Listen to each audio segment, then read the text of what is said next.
Being recorded.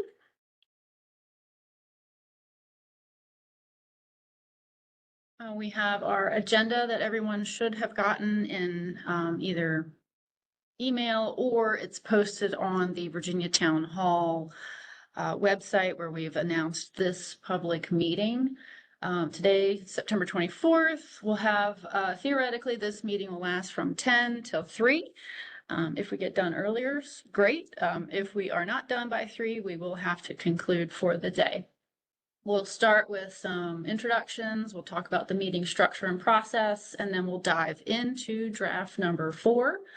We break for lunch for 1 hour. When we do that exactly will depend on kind of where we are in the process, but it will happen sometime around the lunch hour. And then we will talk about next steps and some general Q&A before we conclude, regardless of where we are, because I know people want to know what are the next steps. And then we will adjourn for the day. For those of you that don't know me, my name is Brianna Bill. I'm an environmental health coordinator with the Virginia Department of Health, and I hail from the Office of Environmental Health Services. And these are the offices that handle all things environmental health, and migrant labor camps are considered to be part of the environmental health programs at VDH. We've had several meetings already, so we're going to have this one today. We're going to pretend that we haven't had a bunch, and because we might have some new members that haven't gone through this process before. Hopefully most of us are already aware of what a migrant labor camp is, but in general it is a VDH permitted establishment for temporary lodging for migrant workers who are engaged in agricultural activities. We have a work group of all kinds of stakeholders, and that encompasses a growing number of participants. We have 54 on the slide here, but that is hopefully growing as we go. We have folks hailing from the industry, various agencies, and then other organizations and associations. So I think we have a pretty good spectrum of representation in this work group. And while we are moving towards wrapping up the first round of effort, I will always welcome new members to the work group because often these conversations will continue in some process. So what are we doing? What is the purpose of this meeting? Well, we can go backwards to the purpose of the regulations, and this effort, this work group, is to develop proposed amendments to the regulations governing the construction and maintenance of migrant labor camps. The purpose of the regulation, according to Virginia Code, is to supplement the occupational safety and health regulations to protect the health of migrant workers. And as a public health agency, VDH's mission is to protect the health and to promote the well-being of all people in Virginia, and this includes migrant workers and migrant labor camp owners and operators. The structure for today, this meeting is a platform to discuss regs, situations, things to consider as it applies to regulation. It's definitely a platform to hear the rationale and the discussion of specific topics. It's definitely a platform from which we can ask questions of the regulatory program and the process, and then understand the next steps in regulatory processes. This meeting is not a platform for attacking anyone or finger pointing. It's not really a platform for the exclamation of agency complaints unless it actually applies to the regulation and the policy that's being implemented. So if there is an issue that needs to be discussed as it pertains to the regulation, that is totally fine. But we do not welcome any kind of aggressive or unruly behavior or intentional disruption. So bottom line is we're asking for folks to be kind and considerate to each other. And if there is a complaint or concern that's specific to a place or a local health department, we can certainly address that offline. So we have this meeting in virtual world, so WebEx for those of you online. We also have this facilitated in person at the Piedmont Health District in Farmville. So big thank you to the Piedmont Health District for having us. We do have some folks in the room today. So emergency exit is the way you came in. So if you need that, that's where it is. We do ask that folks in person sign the sign-in sheet. If you're online, I do have a participant list. However, it only identifies you vaguely. So I would ask that anyone online to identify themselves in the chat with at least a full name, if you're so willing. We have draft number 4 in play. So we've been working through various drafts throughout the past almost year. We've gone through draft 1, 2, 3, and here we are discussing draft number 4 that was sent to the work group on September 5th and then again on the 17th. We have comments due for that draft October 10th. We certainly wanted to make sure everyone had plenty of time to review and then have this meeting so we could have a little extra time after the meeting to generate comments. So that is where we are. Hopefully everyone's seen draft number 4 that's been emailed to the work group, and hopefully folks have had some time to at least look at them. If you have and you've come with comments and questions, great. If you haven't, fear not, we will post the draft on the screen here and go through it part by part as we've done in meetings past. We do ask that if you wish to speak, to raise your hand on the WebEx. If you don't know how to do that, there's a little guide on the screen here, either via laptop or mobile. There are times where I might not see your hand. Things get a little jumbled in WebEx land when you're trying to navigate slides and chats and things. So if your hand's been up and no one's paying attention to that, please just interject. And then folks in the room just wave at me. So anytime you have any kind of question or comment, feel free to put it in the chat at any time, but we will have regular breaks between parts to circle back and give folks the time to discuss anything that hasn't already been discussed. So before we kick it off, are there any questions so far?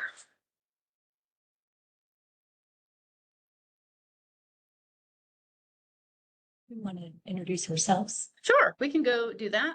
So it's been requested that we all introduce ourselves. So we'll start in the room here and then we'll turn it over to our friends on WebEx. So again, I'm Brianna Bill, Office of Environmental Health Services, and we have Katie Hellebush, Virginia Marshland Landscape Association.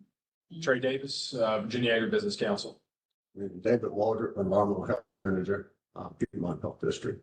Great. Okay, that's all of us in the room.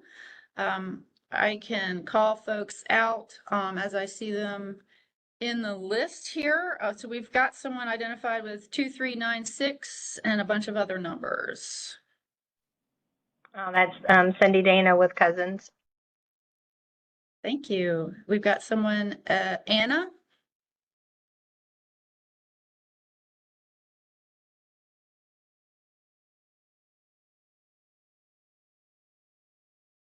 Anna, are you there?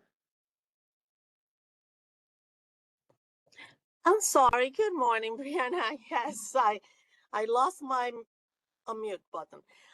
Anna Colon, Eastern Region Epidemiologist. I'm with the Virginia Department. Have you, Anna? Thank you. Andrew Carter. Good morning. This is Andrew Carter, also Environmental Health Coordinator with Office of Environmental Health Services with Virginia Department of Health. Thank you. We've got someone identified as Fireflies AI note taker, Stephen.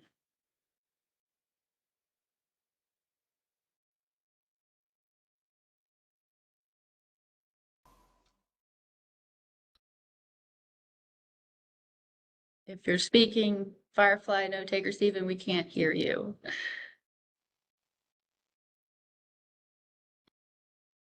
I think that's the bot that is actually taking notes. Oh, okay. Well, maybe Fireflies isn't an actual person, so they're trying. We've got Janae Gonzalez.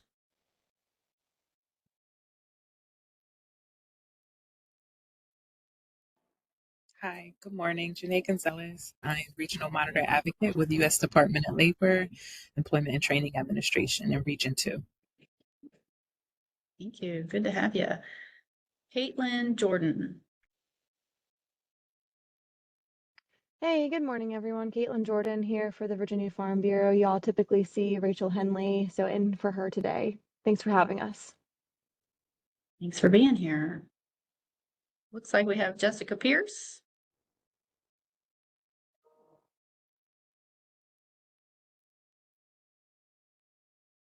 Yes, I'm Jessica Pierce, Southside and Pitman District Supervisor for On-Site and General Programs. Nice to have you, Jessica. Julie.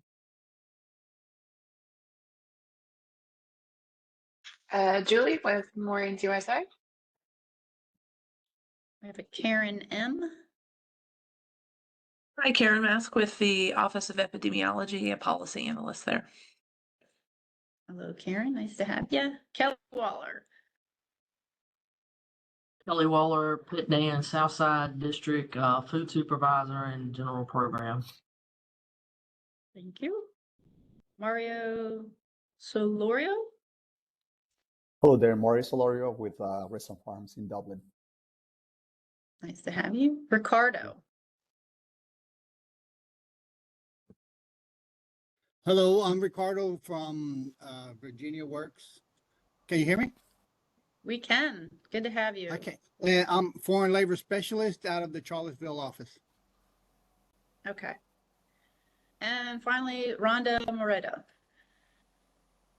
Good morning. I am also with Virginia Works, a coworker of Ricardo, but I work out of the Prince George office, and we do housing inspections for our areas. Great. Glad to have you. That is everyone I have in my participant list. If there's anyone that's for some reason on here that's not on my list, speak now, or that is the group.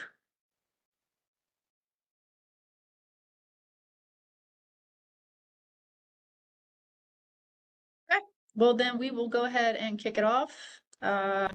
What we have done in the past is take the draft part by part. And we can certainly keep with that process. Oops. What I have on the screen is the draft with tracked changes. And I will say from our last conversation, it was stated, requested that perhaps in the next rendition of changes that we provide a bit of rationale behind the idea of change, as well as how federal standards come into play with the section of interest, or for each section of the regulation being amended.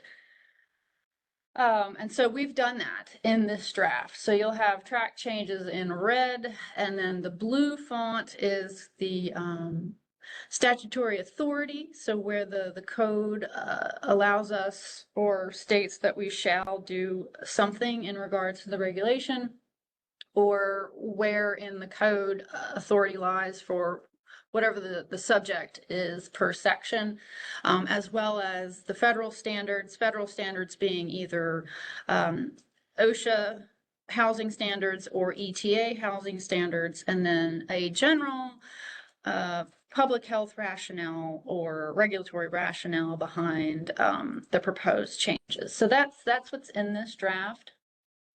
In part one, we have definitions and general provisions.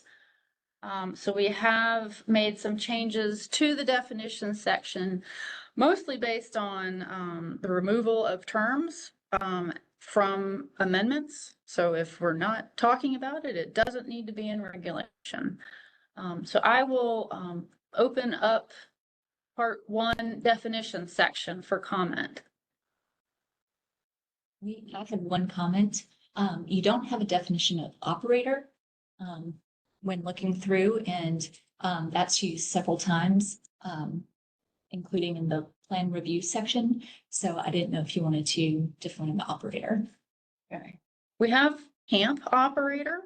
But if the term operator is not with the word camp prior to, I can see where that might be. But yeah, and so I don't know if you want to adjust like in the sections at camp in front of operators, so it all matches. Yeah, that's a good point. Yeah. Okay, so the comment was to add the term camp operator before just the term operator to make it clear and to match the definition. So we can certainly do that. I didn't say it earlier, but thanks for doing the federal standard notes and the rationale. That's helpful. It was very helpful. Yeah, so I mean, I had done that in the past, just because that's what we have to do, but it was actually really helpful to do it in the draft to kind of reinforce the whole process and really formulate why. And in some cases, it was kind of like, maybe we can take this one out because it's already there. Yeah.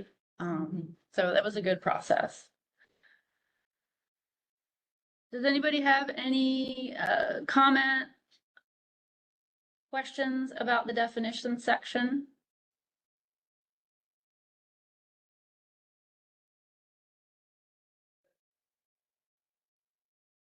The only thing I can say is we've gone back and forth in the definition of migrant labor camp with the idea of defining agriculture and fishing, and we have reverted back to the original definition with the idea that keeping it the way it is allows everyone to determine what agriculture is at the time as it best fits the situation. So the only change to the definition of migrant labor camp is to clarify that those unconventional living spaces are for the purpose of lodging accommodations. Looks good to me. So on the screen here, you can see where we went from the track changes to the blue font notes. And this just kind of redirects folks as to the authority. So I will say in the current scheme of things, the current practice is if something is said in code, it doesn't need to be restated in regulation.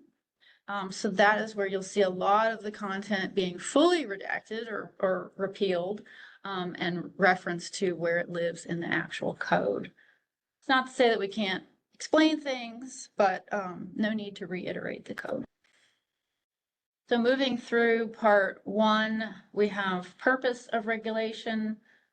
That's been amended to say that it's a supplement to the health and safety regulations. We have section 30, which was administration of regulations. We're proposing a full repeal of that section. Again, because it's already stated in Virginia code. We have also proposed to repeal section 40, right of entry, again, already stated in codes. And that moves us into part 2. So before we move into part 2, I want to definitely open it up. Anybody have any kind of questions or comments about part 1?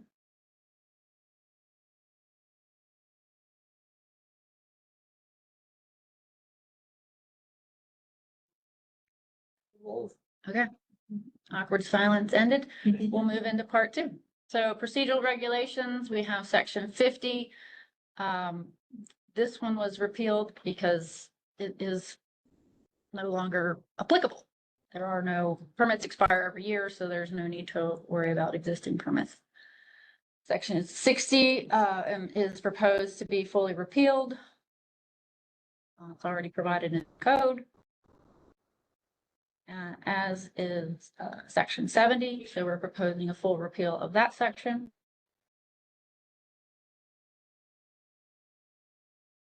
Enforcement of regulations in section 80, we're proposing a full repeal of that section as well. As it is already stated in several sections of Virginia code. Section 90, penalties. We're proposing that be repealed as well because it is in the code already. Section 100 and OSHA enforcement is being proposed to be repealed because who are we to tell OSHA what they can and cannot do? And the authority is already granted to the Health and Safety Codes Commission through their code in the Code of Virginia. So it seems to be an unnecessary section. Section 110, suspension of regulations during disaster.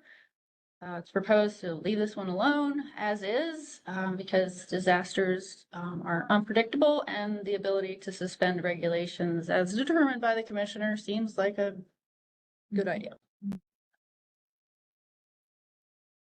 Section 120, variances. This is a section that has been proposed numerous amendments. I can provide the group the idea that the ultimate intent here is to align the section style and formatting, to align it to be consistent with other regulations, to be hopefully more clear. So most of the section has been amended. The variance process in the world of migrant labor camps, because we are crafting or recrafting state regulation, the health commissioner could issue a variance to our regulations. If a variance was needed to federal standards, then they would have to go through that process through the feds. And if something from the Department of Labor needed to be varianced, then that variance would have to come from that department. But because we do have specific state standards, the ability to have a variance to our standards does still exist. And this is to outline that process. I will say that it was requested, we had proposed the time frame in section E to be 90 calendar days. It was requested that was too long and to revert to a shorter turnaround time. So we're proposing 60 calendar days. I can state that any less than that is fairly intangible or very difficult to ensure that everyone has the time they needed. So sometimes we get variance requests that are official requests, but we need more information. So it allows a little bit of time to gather the information and draft the paperwork required to process the variance. So in this draft, I've highlighted some of the top changes that the work group had requested or proposed. So is there any comment or question to the variance section that someone would like to speak to?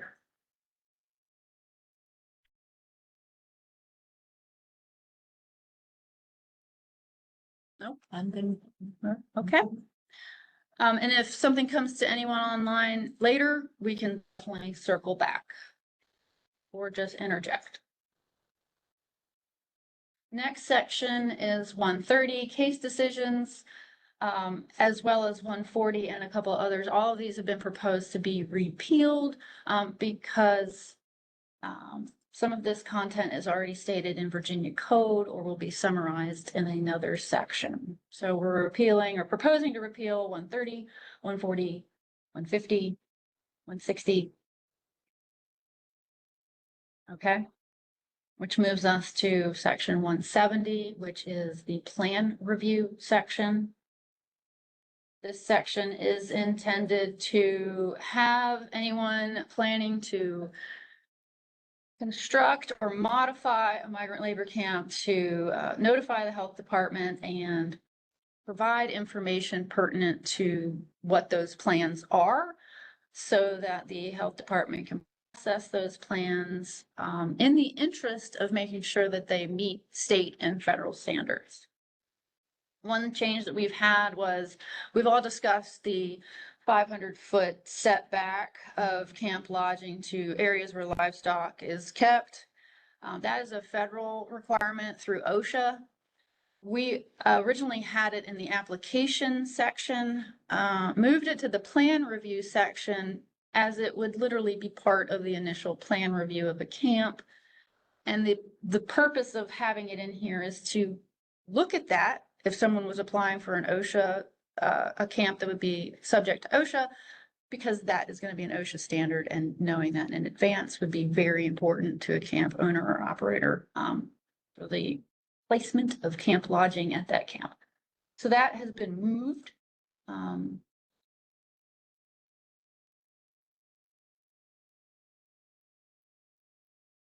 We wanted to make clear that minor facility repairs don't require a plan review if the building official or the building code does not really require a permit.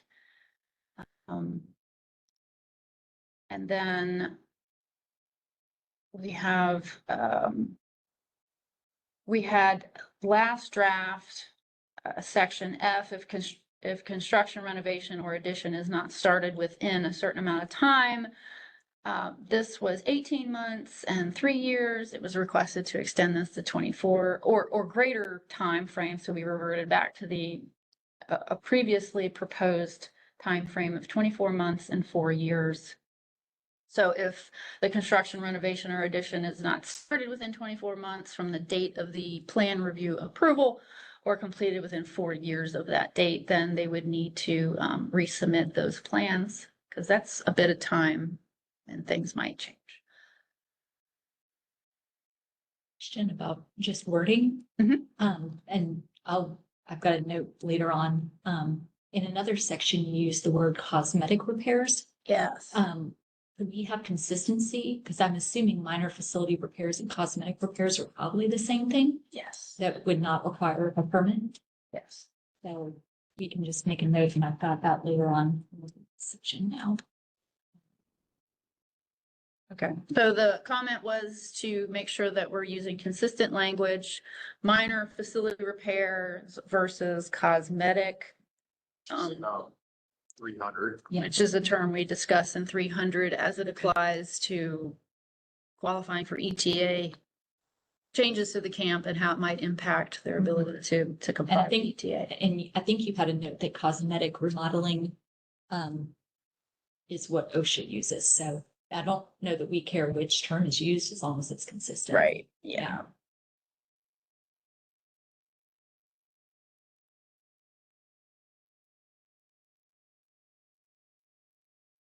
Okay.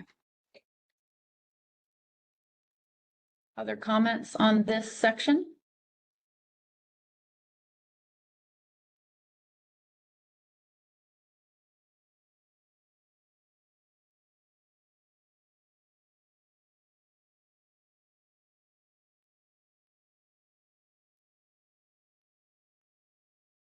All right, moving on to section 180, permit to operate. This is a section that requires all migrant labor camp owners and operators to have a permit to operate and how to apply for said permit. There were some questions I think we addressed we'll go back to that comment there. Folks were asking about why some of the enumerated items were being asked in the application. So the intent there is to make sure that they are submitting information so we can ensure that adequate services are in place for the intended number of occupants. So depending on how many occupants are intended, the square footage of a facility will come into play, as will septic capacity. Someone asked why the description of the agricultural activities was being requested, and that is simply to aid in the determination of, is this activity in fact agriculturally related or fishing related? So it's to help to make sure that we're actually permitting camps that need to be permitted and not permitting some place that is not engaged in agricultural fishing. There was a comment in regards to additional information. So we all love vague language, and additional information is certainly has the potential for being vague. And I can understand where there might be concern about people taking, leeway on what that information is. The concept here was that it could include information pertinent to a facility. So let's say there was an alternative septic system involved and there was operation and maintenance information needed to make sure that it was in compliance with those regulations and capable of meeting the demand. Maybe there was a rainwater harvesting system put in place and they were curious or needed to know about the operation and maintenance plan for that system. There have been instances, not at migrant labor camps, but at other places where they're proposing to put a establishment on a Superfund site or near a Superfund site. So maybe there's a fertilizer plant nearby and that could be a concern for safety. So additional information is intended to be very specific to the need of permitting. It's not to just be anything. But that is the rationale from where that additional information concept comes from. Whoops. We also have an embedded comment here about, okay, there was the question about denying permits. So if someone was to apply and a denial was to be issued, how long or what's the process for notifying a camp operator of a denial? In this section, we're proposing if after receiving a complete application, so the term complete was put in there to ensure that the application is in fact fully complete and capable of being reviewed, whereas before it just said receipt of an application. And then we've also had a subsequent inspection, so complete application, and we've inspected. And we find, or the department finds, that that camp does not comply with the chapter, and that a denial will be issued. The time frame for issuing that denial, I believe, is currently 10 days. We have here proposed 30 days. We can do 30 days, we can do 10 days, we could do no days. If we put in days, what that may do is force a denial letter, even in the event that the camp operator is attempting to remediate whatever the issues might be. So if we put 10 days in there, so you get your application and you do one inspection or a couple inspections, and you really need to issue a denial letter, you know, we could keep a 10-day time frame in there. We could put 30 days in there, because people want to know, like, when are you going to let me know this officially? So we could pluralize inspection to be subsequent inspections to allow folks the time and ability to fix whatever issues there might be. We could leave it at one inspection. You know, I just wanted to get some feedback. I don't know how the group feels about a certain number of days and then you get a denial letter, versus we'll issue one, but we're going to do everything that we can to make sure you can get into compliance before we issue one. I think I'll probably talk to some folks on this before the comments, before closing on the 10th. I kind of like having the certainty, maybe keeping it to 10 days as sort of these business plans move, but I understand how that could force, you know, a decision in a tight time frame and staffing and everything else. I do like having a time frame on it, just so they know. Kind of lean towards 10 days, but I'll talk to some folks on that one. Okay. What concerns me is you've got your application and your inspection, and you know, the operator's working on getting things done, but it's just not happening. And the district is just like, I gotta move this stuff out. And, you know, here's the denial. Now they gotta reapply. So, I mean, the process does kick back over, and that can cause a delay. I mean, it is more paperwork and a reapplication. Honestly, districts understand the time frame required, so they tend to prioritize migrant labor camps because of the job order requirement. But I totally understand wanting a time frame to refer to. But I wanted everyone to be clear that it could force a denial letter prematurely in the eyes of a camp operator. Like, I've been working on this and I just needed. If you make it multiple inspections, would that help because it would allow the chance to remediate and having another inspection before? That's what I was the letter? thinking. We could So that add we an have S. time frame and the multiple opportunities. That gives certainty, but also a time frame to re-inspect. Yeah, I mean, it might leave some leniency on inspections versus inspection would allow someone to think, oh, I can do more than one and do the best that we can. And then if we really are in a place where we're just not, it's not going to happen. Here's the official paperwork, start over when you're ready.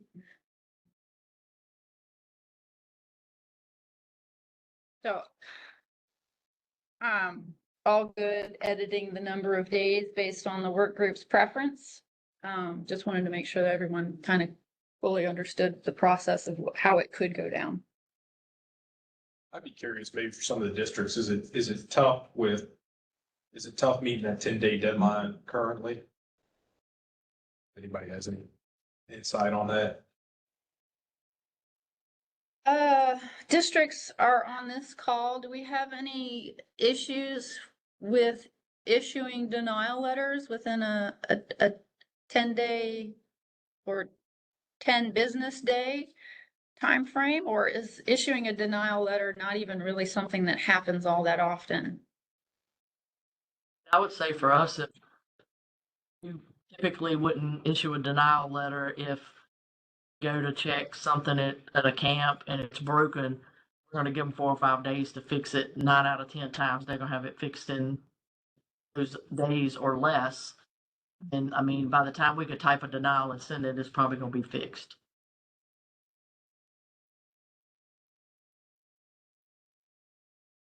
But you might not really pursue a denial if they're trying to fix it. Typically have not. A denial for us might be somebody applies for a new camp and we can't find the septic record. They got to get an AOSE or OSE to come out and look at it. They might need to do an expansion, get a PE statement, maybe to keep the books clean. We would issue one in that instance if we're not getting what we need in a timely manner and it's dragging on. Have some documentation, but usually we allow them the time they need to fix it because they understand the timeline they're under to get our paperwork to get it to the next group that needs the paperwork. So they're usually pretty fast when we ask them to. Okay. What do we think about the term business days versus days? I think that aligns with whatever other things we do that are business days. Not to be confused with calendar days. It keeps it a little neater for us to sure we're doing the same thing with everybody. Okay. Anyone else have a comment on this?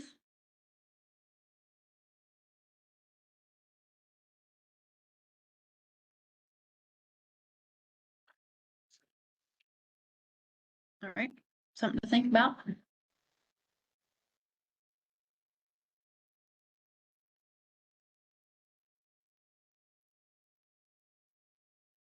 We still have section G, a permit shall expire on December 31st of each year because that is in code.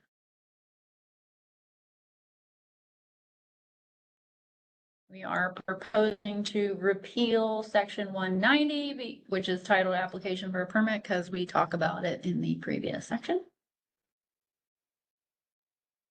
As with section 200, we're proposing repealing that because it talks about issuing a permit. 210 speaks to denial of a permit, so we're proposing that be repealed. And that brings us to section 220, which is proposed to be titled Notice Enforcement Informal Conferences. So this is the section we've talked a lot about that addresses the concept of permit suspension and revocation. And then the title says notices, but when I went back to review the previous drafts, there wasn't really a whole lot in there about notice. So we're proposing a section A in here to make sure that we address the requirement to notify an alleged violator of the alleged violation. And that notice will be in writing. It'll cite the regulation or code, identify the facts or the basis for why the violation is believed to be occurring or have occurred. This is what we typically call a notice of alleged violation.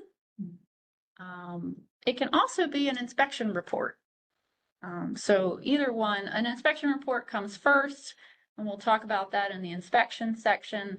But anytime someone does an inspection, they provide an inspection report, which is also a form of notification of any kind of alleged violation. Usually a notice of alleged violation comes if after the inspection and a corrective action time frame is provided, no action's been taken. The next step would be to do a more formal, informal notice, which is the notice of alleged violation. So section A is speaking to that concept.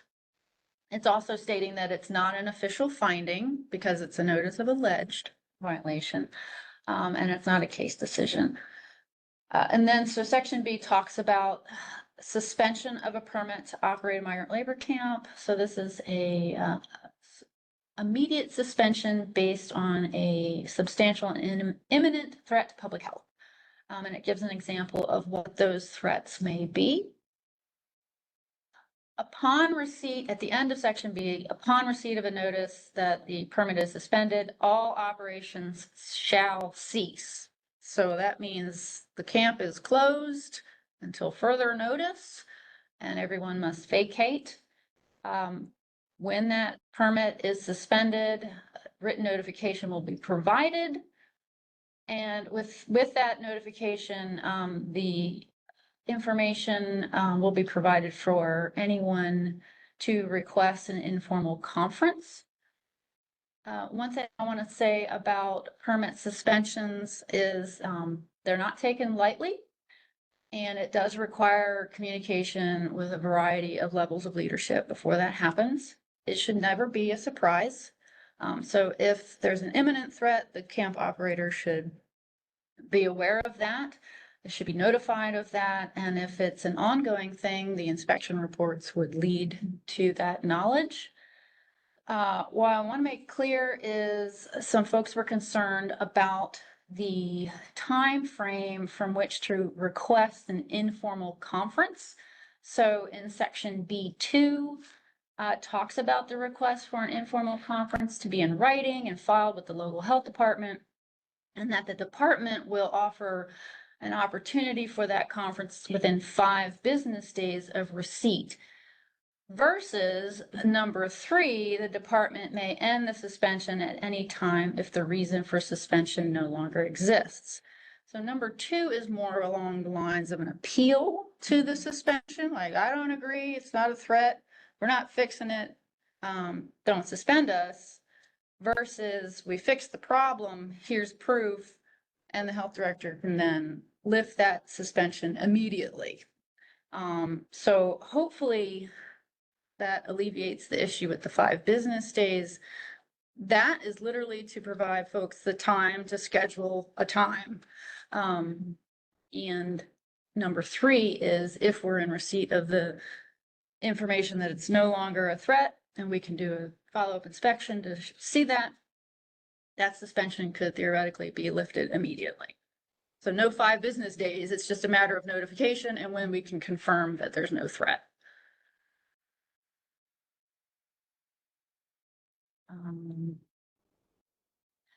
Further in this section, we talk about permit revocation.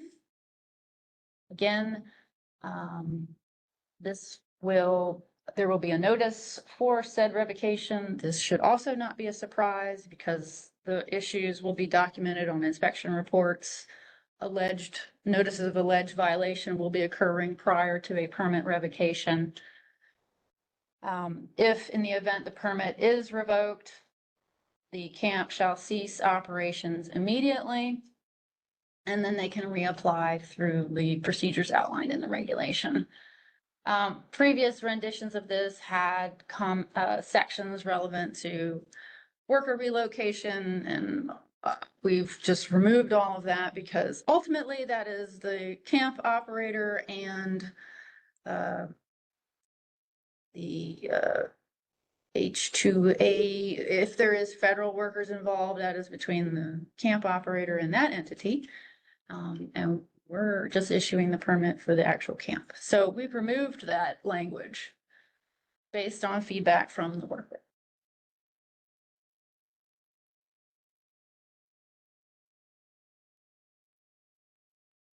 Sorry, that's a really tiny arrow to try to hit. So any questions or comments on the notices section?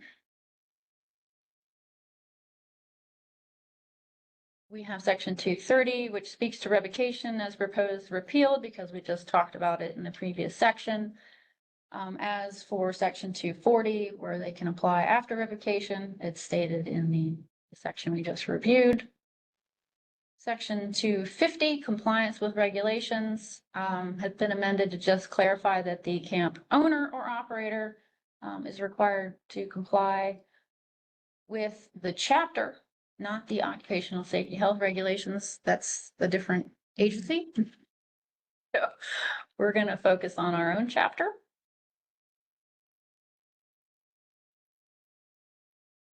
Section 260 comes into inspections. This has seen a little bit of a change from our previous draft, different from draft number 3. I've heard some comments of there was really not a whole lot wrong with this section, so let's just kind of leave it be. So with that idea in mind, we did a couple of tweaks to section A. So we've left that inspections to be performed before permit issuance, because that is absolutely necessary. And then often is necessary during occupancy to ensure compliance with the regulations. So that doesn't really specify that it has to be once a year, more than once a year. It allows the inspections to occur as needed, based on the health district's ability, the camp's operation. We didn't want to take that away from a health district if they have a really great program in place, or if they have places that need frequent inspections. We also didn't want to put on additional inspection requirements for places that could not or would not need to do that. And then we do have a section that says that they could increase the frequency based on an assessment as needed, specific to potential contribution of illness or injury based on past performance. We have section B that states that notification prior to the inspection shall occur. That was a big request by stakeholders to know when folks are coming. And section C was also at the request of stakeholders that if we have workers actively housed within the camp, that inspection staff be accompanied by an owner operator or person in charge, especially in the areas where workers have sleeping areas or where their individual belongings are, in the best interest of everyone, staff being uncomfortable inspecting someone's personal effects or areas, as well as workers feeling that they're not being invaded or their stuff threatened. And then section D requires that an inspection report be provided after the inspection is conducted, and that the report shall establish timeframes for compliance if violations are noted. So that's put in there to make sure that everyone's aware, you've got this problem with the screens. We both agreed that 2 weeks is a good time frame. We're going to put that on the inspection report to be completed in 2 weeks. So it's very clear of what the compliance expectation is, because that way, if it's not met, it's well documented when and if a notice of alleged violation occurs. So that's where we are with inspection.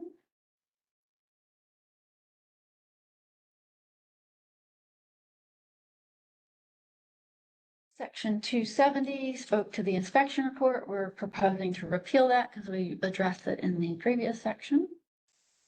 Hey, Brianna, I'm sorry.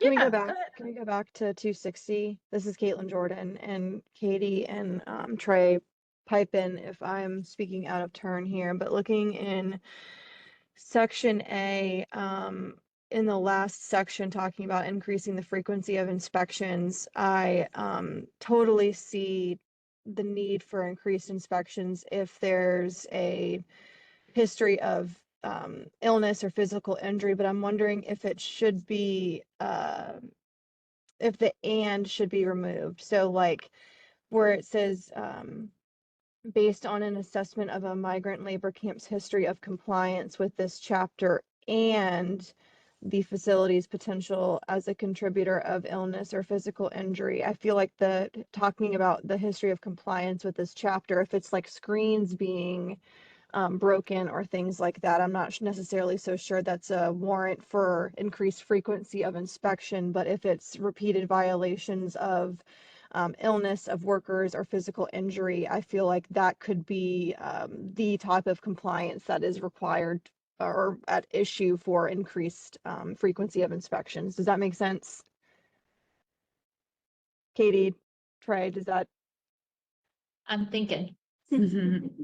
Like, I just don't want there to be in my mind, if there's frequency of inspections, it doesn't need to be based on, screen or potentially, for lack of a better term, minor infractions. It needs to be based on serious infractions of the violation. And I just want that to be clear. I think there was another section that had that language and I'm looking for that. Yeah, Do you remember where that was, Trey? I don't. I know what you're saying, Caitlin. Mhm. Yeah, maybe we can wordsmith some. Yeah, I can say that I hear that. I would definitely want to potentially increase inspection capacity if there's a imminent threat or something that would, if allowed to continue, become a threat. Yes.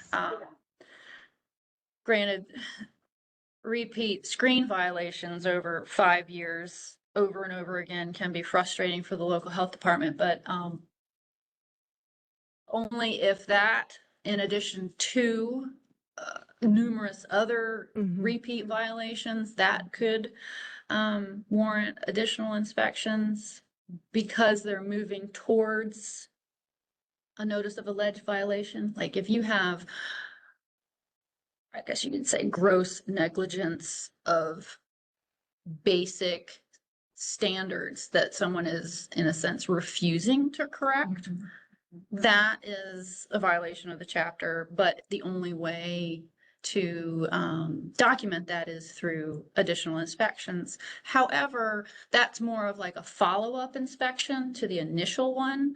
So if you're increasing the frequency, let's say, Camp A needs to be inspected every 3 weeks because, what is the because? If the Camp A needs to be inspected as often as necessary to come into compliance with their initial inspection, that's kind of different because you're following up on the non-compliance of the initial inspection. Maybe we pull in some of the imminent health, safety, welfare kind of language. Yeah, we've got that in. Yeah, that's in another earlier section. Somewhere later. Yeah. Maybe earlier. Speaks to the suspension part where we identify imminent health. So something like that. I think that. Yeah, we can definitely wordsmith this language.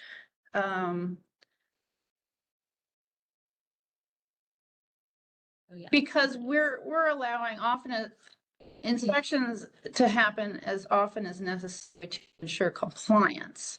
Increasing the frequency based on more of a public health concern or a safety concern might be what you're going for.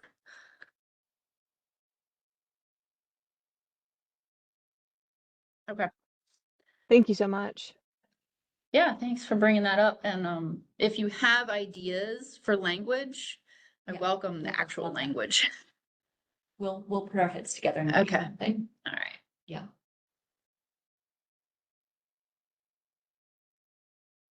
Anything else for 260?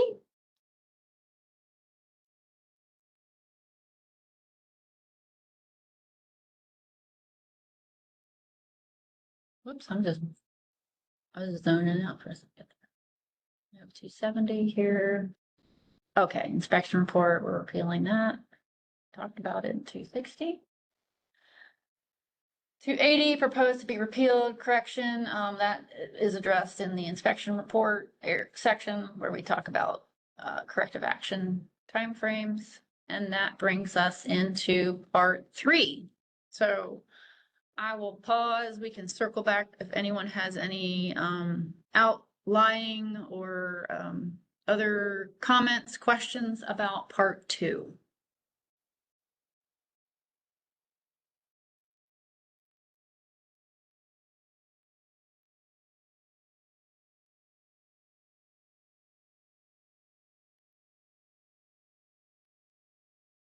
I think I'm good with Sound that. good? Yeah. Good. Just making a note about the last one. Okay. Not to say that we can't go backwards, but we'll keep going forwards. So we're in part 3, which is the actual standards section. So we have section 290, primary source of standards. This has been amended to refer to Virginia regulations. So the Virginia Occupational Safety and Health and their code number under 16 VAC 25. 16 VAC 2590, 1910.142, 1910.142 should sound familiar. So they have adopted the OSHA standard within state regulation. And this section is to make that clear.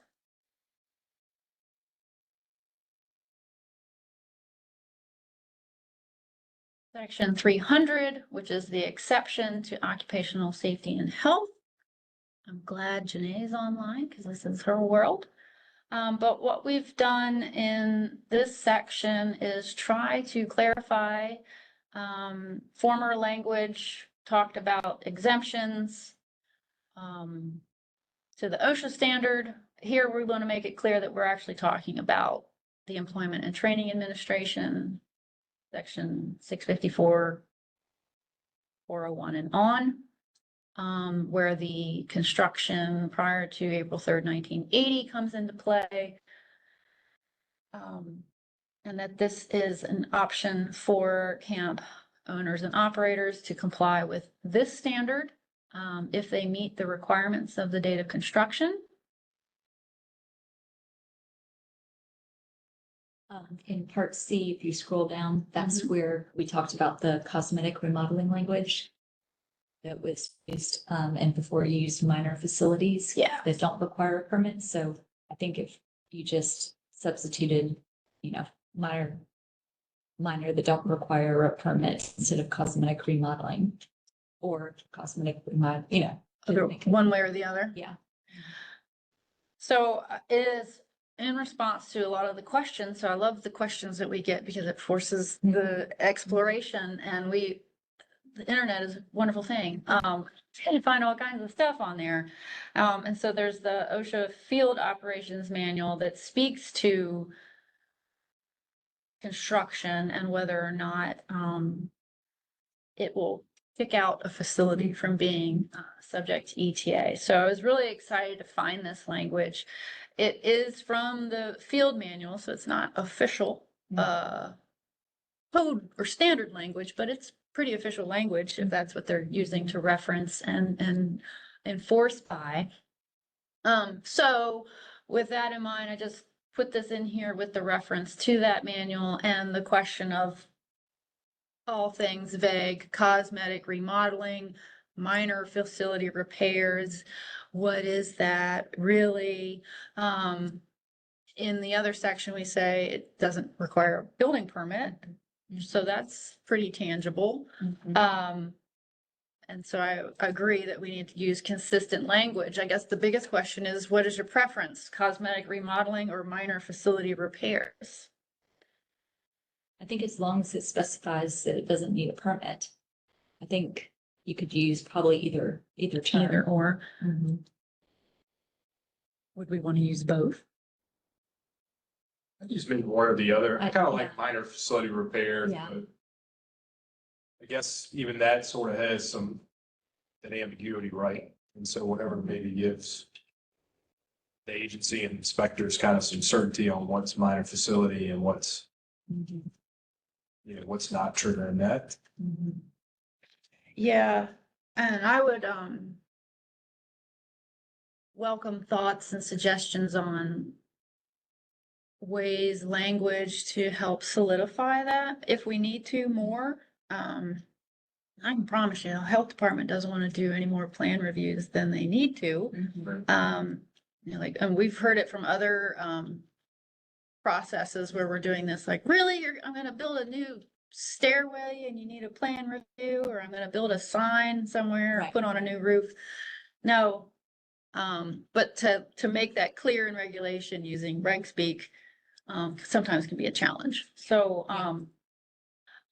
We'll work on that. okay. If there's something that Mhm. probably makes more sense than, Yeah. than I'm giving it. And maybe cosmetic is the one. I mean, I wondered that because that's what actually is in the manual, the OSHA manual. So if they're reading it and we're reading it the same, the same language. Rhonda, I see your hand up.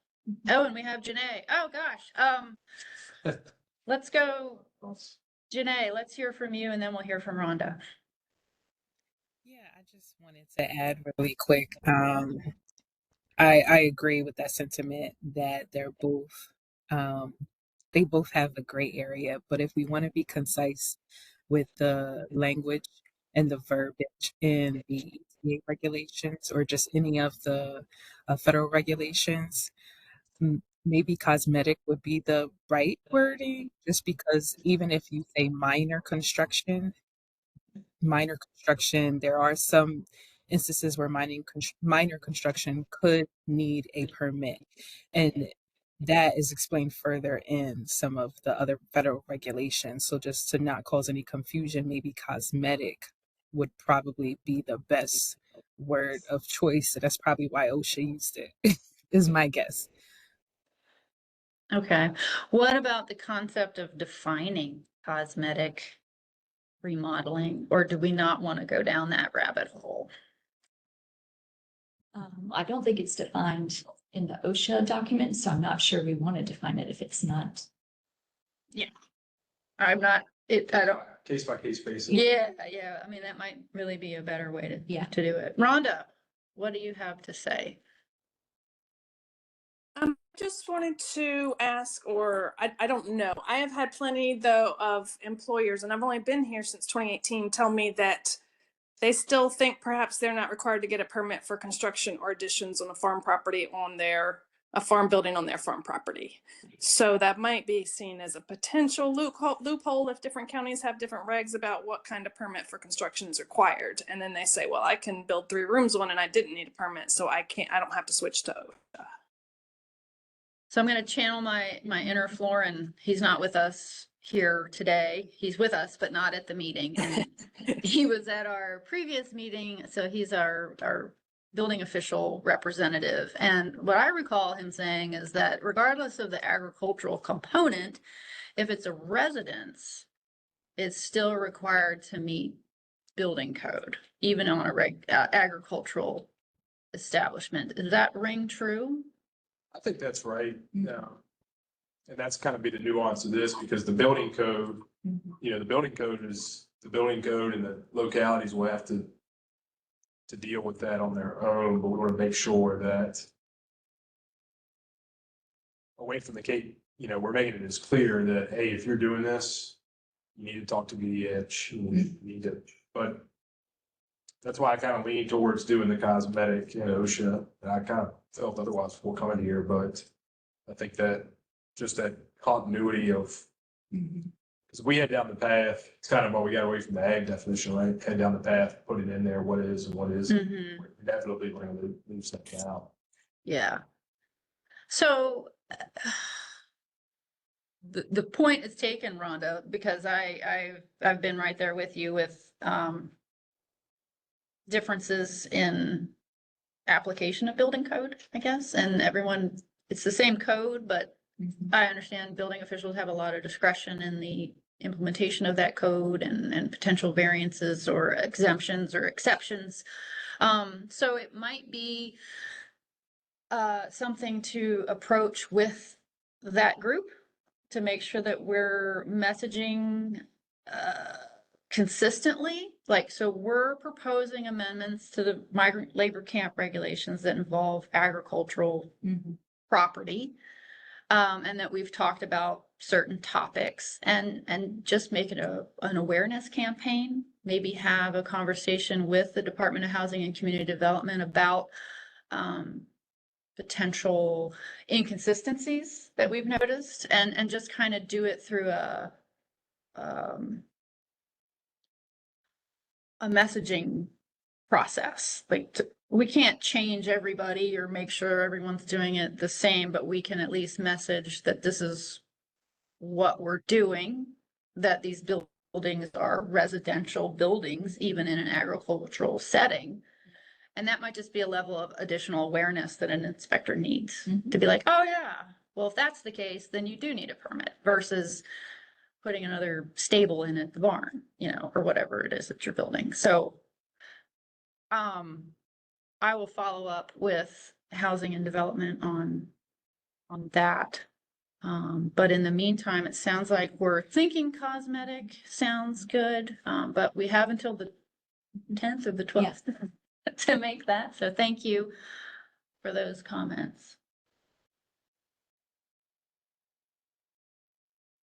Is there anything else in this section that we want to talk about?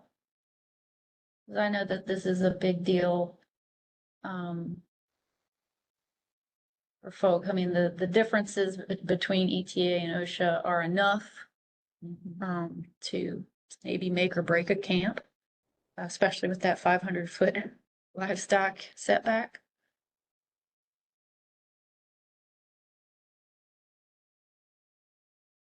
I'll allow for an awkward silence before we move on. All right, well, we can certainly circle back to it, or if you have comments that you'd like to submit in October, that's great. So we'll move on to the next section, which is trash and garbage. These sections is really where we took in the concept of a crosswalk between VDH, OSHA, and ETA. So the intent is to supplement, right? Sometimes ETA standards and OSHA standards are similar, but different. And so sometimes we can help bridge any gaps in state regs. And the idea behind that is if an inspector is used to inspecting OSHA camps and then they walk into an ETA camp or vice versa, and they recall, well, ETA requires this, but OSHA doesn't, but yet I still need to know how far something needs to be, or, you know, how can we help that understanding and be consistent in our inspections? So with trash and garbage, we have subsections A, B, and C, which essentially require durable trash cans with functional lids maintained in good repair. That the number and size of containers prevent overflowing and unsanitary conditions, and that trash and garbage is managed, transported, and disposed in accordance with local, state law and regulation. And that's it. Because if you go in and you look at OSHA and you look at ETA, they specify very specifically their garbage expectations. I think that works. Rhonda has in the chat here, and she didn't mean to suggest how other departments or counties should be performing. I only meant to say that the word cosmetic remodeling instead of work requiring a permit was preferable. Understood. And, you know, we're not pointing fingers at anyone here. We're just identifying the fact that all regulations sometimes are implemented differently. And sometimes we just need to communicate with each other on things to help make us all understand each other better. And it's certainly not something that doesn't happen. It's quite common. So that's why we do things like this. Any questions or comments about the trash section?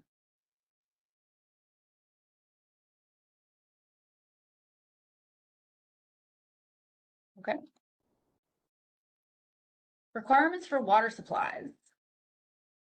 This one's seen a couple of changes, and we can certainly discuss these. So subsection A here requires an adequate supply of safe, sanitary, potable water under pressure.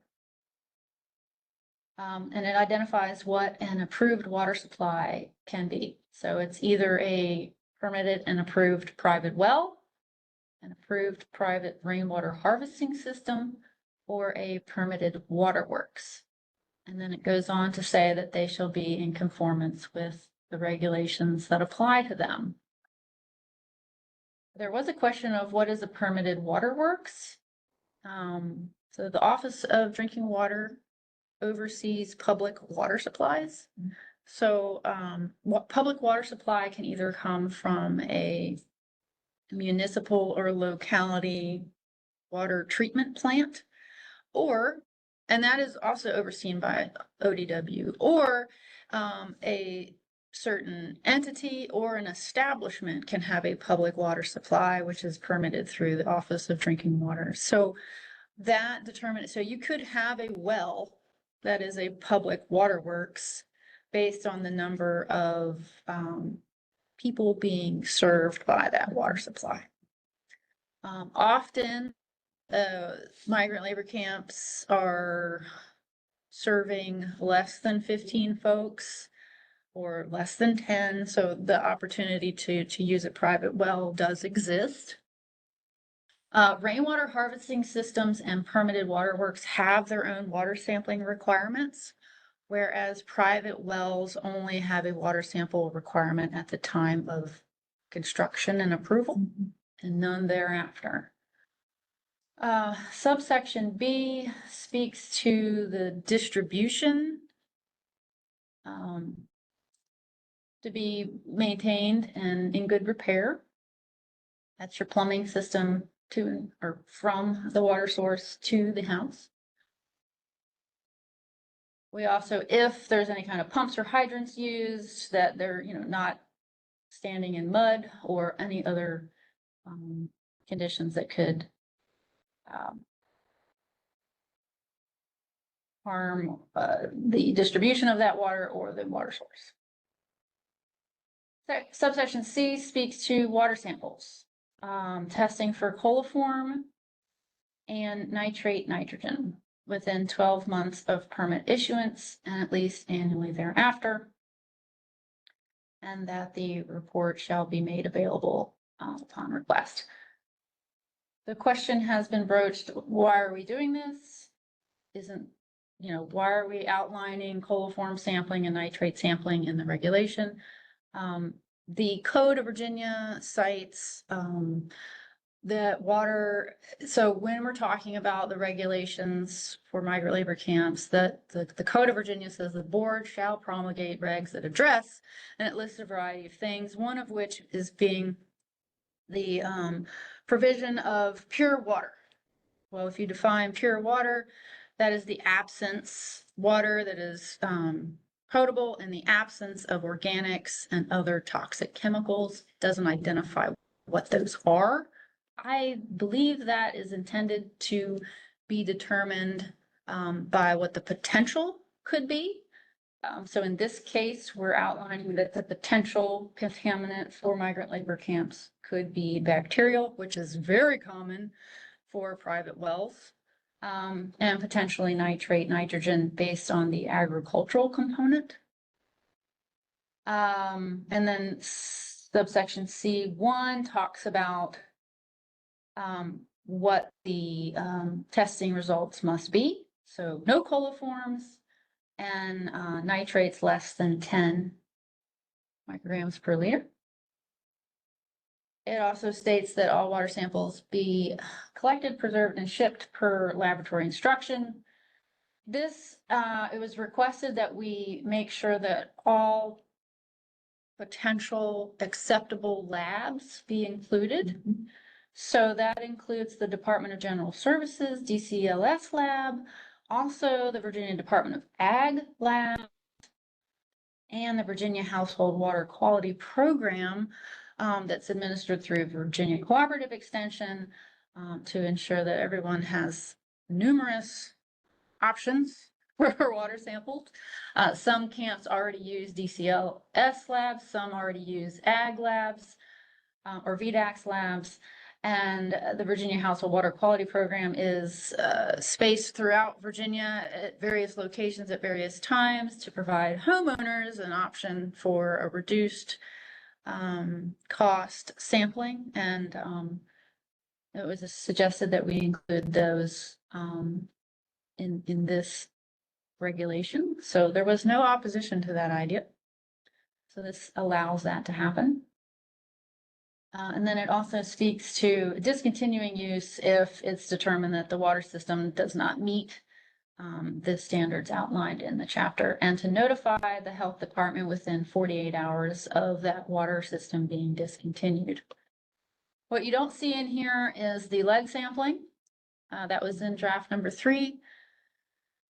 Seemed that's a lot of potential points of sampling. And it was requested that that maybe not be part of this draft. So in response to those comments, this is where we are today. So I welcome any kind of comments or questions about this section. We were kind of, and my, excuse me, I test the water. We've been kind of, we got a couple maybe suggestions here. And it may be easier to do them in the comments, Brianna, just kind of, I feel like, thanks for this is a big improvement. I think the water supply piece of it generally, especially testing annually thereafter, and maybe massaging some of that language, as needed. I think not a fear, but as these move forward, that requirement may cause the most, surprise among some of the permit holders. And so you have Rachel's in front of you, kind of what she was thinking. Yeah, well, and it's kind of in line with what we talked about above in the inspection process, to have, your initial inspections and then kind of as needed and as requested afterwards. So in section C, we wanted just to make sure that, let's see, the camp operator shall make an initial water sample and then add initial before permit. And then we wanted in E, we wanted to add a line that the camp operator shall provide documentation of a water sample test to the department upon request following the reuse of the water system. So that ensures that everyone has everything documented. For the language you need. Yeah, sure. And we'll send this to you in our Okay. comments, but it kind of goes back to the other point that we were discussing, that, taking the initial permits and the initial testing and then, having it as needed afterwards. Okay. Any thoughts on how to determine as needed? Hadn't quite gotten there yet. Okay. But I would think it would be along the same lines that we're talking about with the imminent threat, that sort of thing. But work on that a little bit. Okay. Okay. My understanding is that this is, so at least the bacterial Mhm. sample, the fecal coliform or E. coli or both, is pretty standard Mhm. before every permit is issued, Mhm. regardless of initial or regular.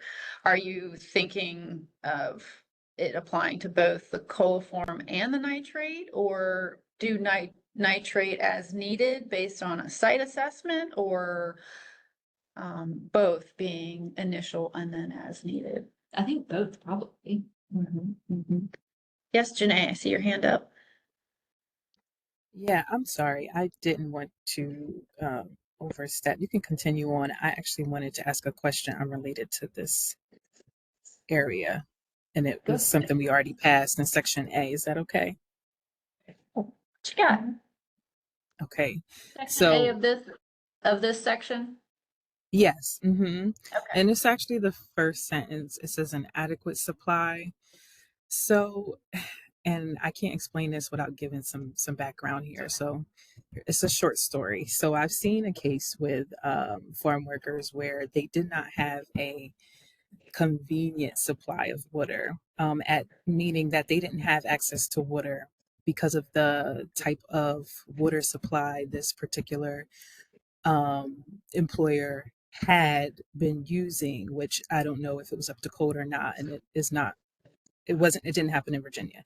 But at certain times of the day when the irrigation system for the crops was turned on, the farm workers did not have access to water in their housing. So I noticed ETA's regs for water supplies use the word convenient. And so I'm wondering if it's not already and I missed it, a word in here that could fully encompass that aspect, adequate and convenient, meaning like, they have access to continuous water, you know. Um, I didn't see that word, but I don't if I missed it or there's some other sentence in there that covers it. Because I think that is a concern since I've seen it, and I'm not sure if it's happening in other areas too. Okay. It's good to hear that story because when I read the word convenient, I wonder what does that mean? Yeah. Like convenience to me is, maybe very inconvenient to some. Yeah. But to understand the content or the context from where that comes from is very helpful. So the access to continuous The water. access, yeah. So it's and I get that word is vague, or it could be interpreted a multitude of ways. But yes, so that's what that really is saying, is that the access of it. And then you can word it however you want. I'm just saying that is how it should be applied in ETA's regs. Got it. No, it's good to hear because I see that in a variety of different standards, and I always wonder what is adequate and convenient? Like, what is adequate? We No, consider I it you understand. don't run out if you're using it, but what is adequate? Well, thank you. No Okay. problem.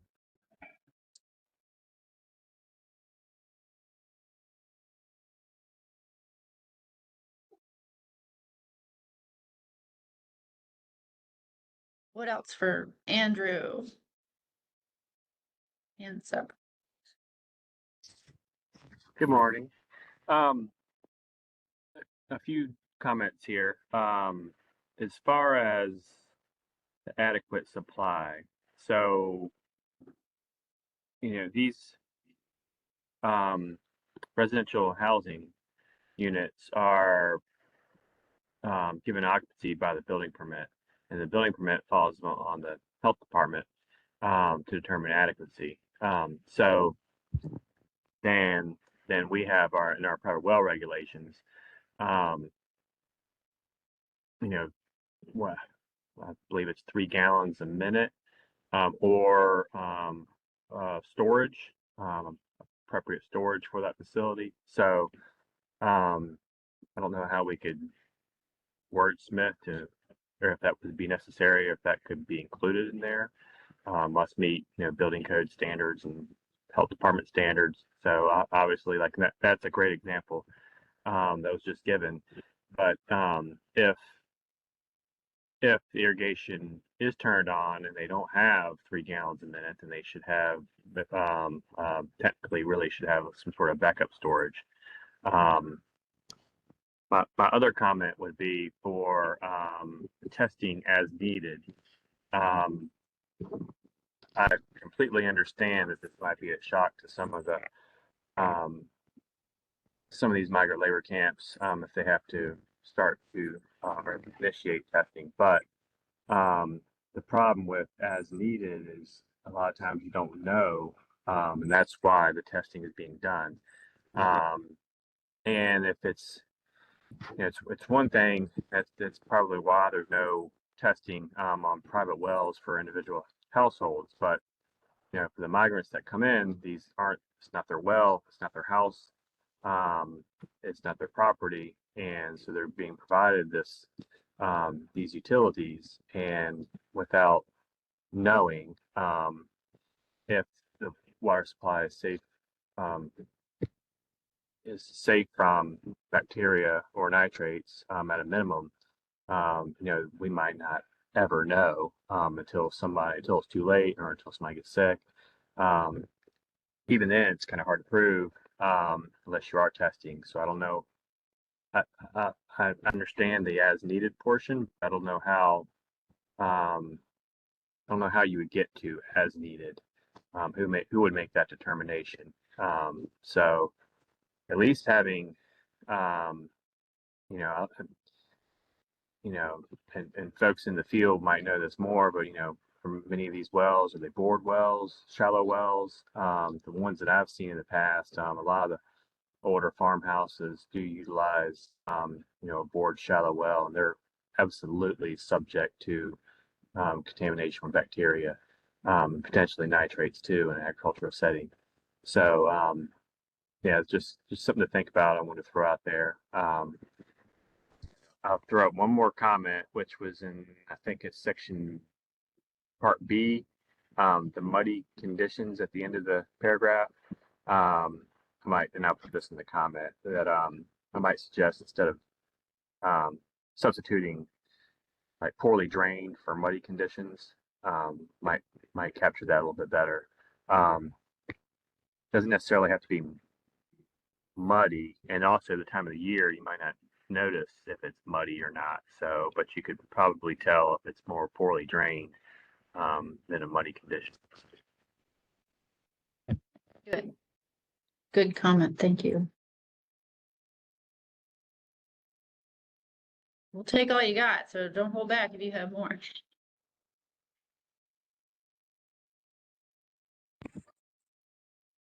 If something else comes to mind, I'll definitely speak up. Thank you. Good stuff. Good stuff to think about.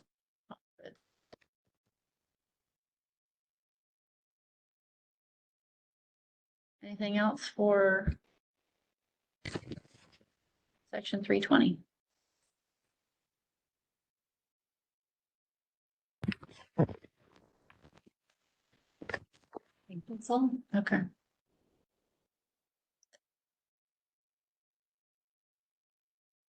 Next up is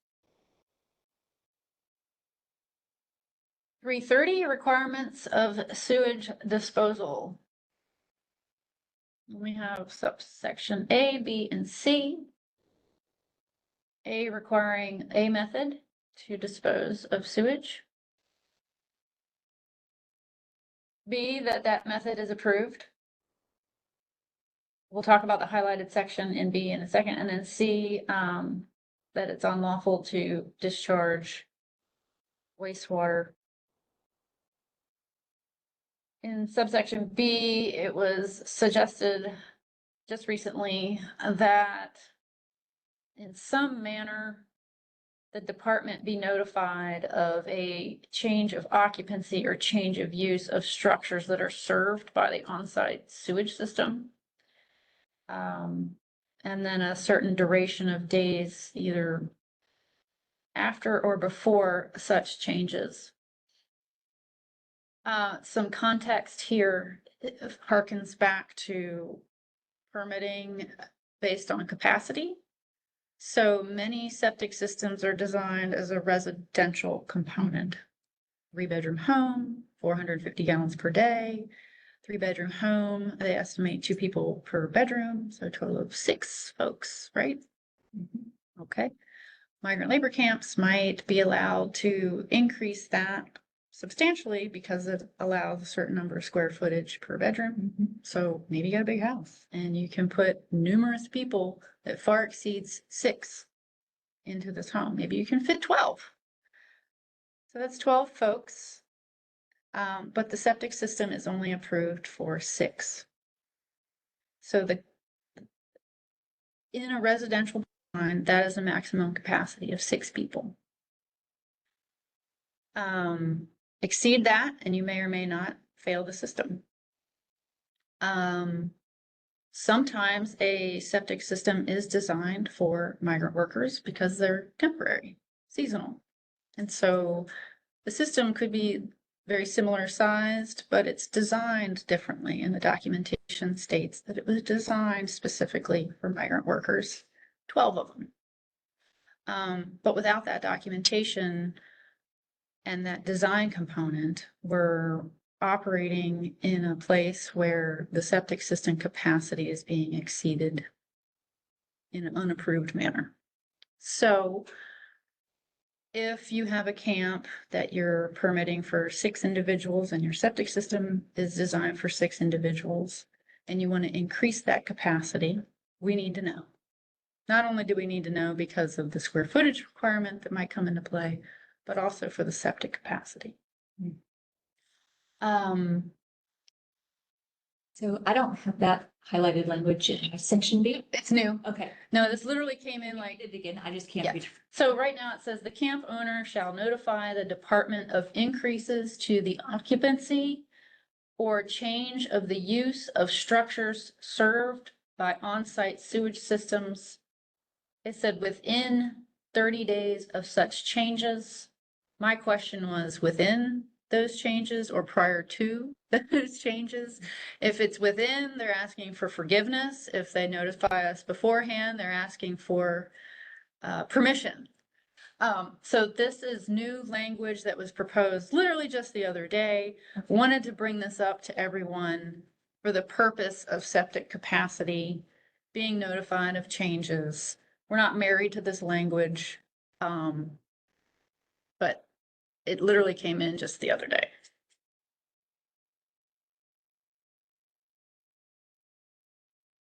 I would think we do need something in there to, I guess, give us as much time or the farmer as much time to get an addition. So if it's a 3-bedroom house and they can have 6 people and they want to raise it to 8, they're going to have an assessment of the current system and potential engineer statement saying, that they can raise it if they don't want to do an expansion, etc. Sometimes that can take some time, and some of them don't understand why we can't just hear what they're saying today and say, okay, tomorrow. Yeah, so to Kelly's point about you might have a system that's designed that can handle an increase in capacity. The health department no longer has the ability to approve that. That comes from private sector now. So we can't go in and just approve the change of a system design. So when we say an engineer's statement, that's typically something of like a wastewater characterization where they evaluate what's in the ground, what's designed, what's the proposed use, what's the potential waste load, is the system capable of meeting that demand? And if so, they'll give you a statement of such.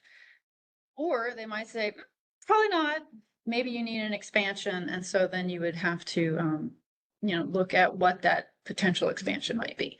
So that does take time. And technically we would have to have that before approving a permit for that increased capacity. If someone wants to increase that capacity without us knowing about it and not having it approved, now you're out of compliance with your permit. Now we're moving into potential enforcement or removal or relocation of those occupants because it wasn't pre-approved.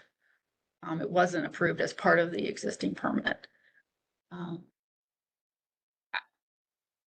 Yeah, Rhonda. You sure? Were you done with your thought? think you're gonna talk some more. I was grasping at thinking and then I saw you. So you might be moving in the same direction I am. I'm not sure. I just wanted to throw in the only time I've seen this is when an employer doesn't realize in the middle of the season that, oh, I'm gonna need more help this year than I thought. So he might call me in May and say, you know what, Rhonda, I'm trying to get on this June 14th job order. Can I increase my capacity? And we will not approve it, FYI, until y'all do. We are never ever allowed to approve more than you. But I just wonder if the 30 days, I definitely think it should be before occupancy. It has to be done before occupancy, but 30 days might be a stretch because I've literally had people that call me 2 weeks before and they're like, Jennifer can get me one more guy June 14th. Can I please get more? Can I please get a higher capacity on my permit? And so I just wanted to throw that scenario out there because that's the place that I have seen it. Okay. Yeah, you were moving in the same direction I was. Okay. Kelly. Yeah, I was just gonna say to Rhonda's, I think 30 days could be a guideline for that farmer of, hey, if I think I might want somebody, maybe I start asking questions now instead of, oh, it's 2 weeks and I can get them. Most of them will move pretty quickly when we tell them what we require to allow an increase in occupancy, and we try to work just as quickly as we can to give that to them, i.e. we'll go inspect and measure and do all those things, and then we're just waiting for paperwork to change the permit and add 1 or 2 to get it to, Rhonda, whomever we need to get it to. So we do try to get it turned around as quick as they need it, but I think having something in there so they're aware, oh, it could take 30 days for this. So if I think I need somebody in February, I probably shouldn't wait till the middle of March to ask to get somebody at the beginning of April. Okay. So we're leaning towards prior to, and then maybe at least a certain number of days. I mean,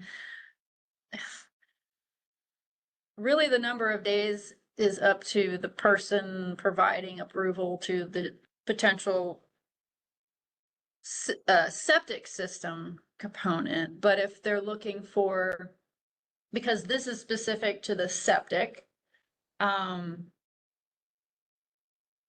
anything else, any kind of increase based on whatever else other than septic square footage and all that, I mean, you guys are gonna move on that as fast as you can.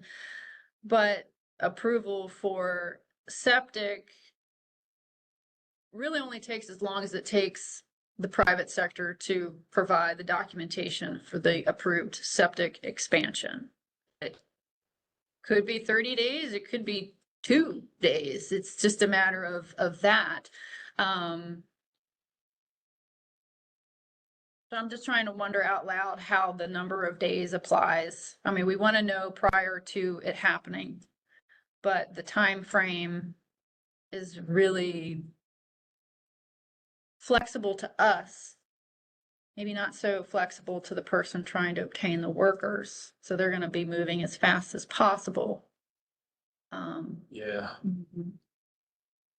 We work on this one some. Yeah, oh, absolutely. Yeah. It's it's like, fairly common occurrence, and it's brand new. No one's seen this yet. So what I can do is I can email this section language to everyone. Great. Just so you have it to work from. And then we can figure out where to go from there.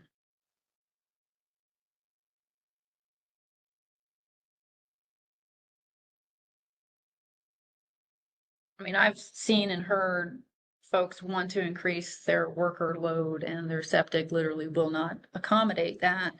And the work required to get to where they needed to go was either not a cost benefit analysis for them or it was just intangible. And so they didn't get the workers. So.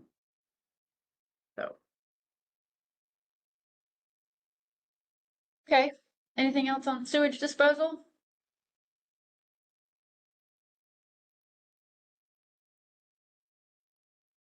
All right.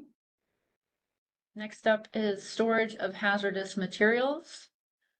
The amendments to this section haven't changed a whole lot since the last draft. The primary change here is to address agricultural pesticides and toxic chemicals versus residential use, and where those can and cannot be stored, and that it's clear that the agricultural storage section in this regulation applies only if that storage is literally within the migrant labor camp, because farms can be quite large and not necessarily part of the actual camp. We wanted to make that more clear. And then subsection D just speaks more to personal protective equipment as directed by the label or chemical safety data sheets, making sure that those are available if they're stored on site. Next up is section 350. Compliance with the Uniform Statewide Building Code, Statewide Fire Prevention Code, and local requirements. Welcome comments, suggestions on this section. We've gone all over the place with this section. I went digging around, and that is, so in response to comments to this section, we had talked about outlining specifically compliance requirements with the building code, with the fire code, and where that could actually maybe create an issue for a camp owner or operator that had a facility that was constructed prior to those codes being in effect. So the building code today is 13 VAC-63. Yesterday it was 62, and on throughout history it was a different number, and forward into the future it will be new numbers. So the idea here is that applicable building code, so someone is in compliance with the code in effect at the time. When we start talking about Virginia Statewide Fire Prevention Code, that one, the Statewide Fire Prevention Code, to my understanding of history, has not always been in effect. And historically, it was called the Virginia Fire Safety Law. And so I've spoken to the Department of Housing and Community Development requesting specific review of this subsection B. And so I'm still waiting on that. So that's why I said I still welcome, comments on this section. The intent here is that new construction, you got to be in conformance with current code, which includes the building code and the Virginia Statewide Fire Prevention Code. We're calling them out specifically because federal standards refer to state code. So let's know what we're talking about. Let's know what their expectation is. So that's why we're identifying them in subsection A. But the reality is those codes weren't always in effect if your house was built in 1890 or 1920. But was there a code in effect at the time of construction, and is it in compliance with the code at that time? So whether or not the Virginia Fire Safety Law is the appropriate term is up for debate or review. But that's where it's coming from. That's the intent behind that. And trying to find the appropriate wording to convey that idea has led us to this subsection. And then subsection C simply states that when provided, that any smoke detectors or fire extinguishers be functional and serviced as provided. So we can't require them that they be there, but if they are, they need to be in good condition. Yeah, with Virginia Fire Safety Law, how would we get that verification? The local fire marshals, or is that something that we would be responsible for interpreting as the No, inspector? no. So the concept behind this is if you're conducting an inspection and you see sparking wires or some sort of outlet that clearly looks like an issue, based on some of the next sections that talk to general maintenance and good repair, that we would consult with the building official or the fire marshal if needed. And if that was then determined to be out of compliance, then they're also out of compliance with our regulation. But you are not interpreting building code or fire code. That can only come from those offices and those specific inspectors.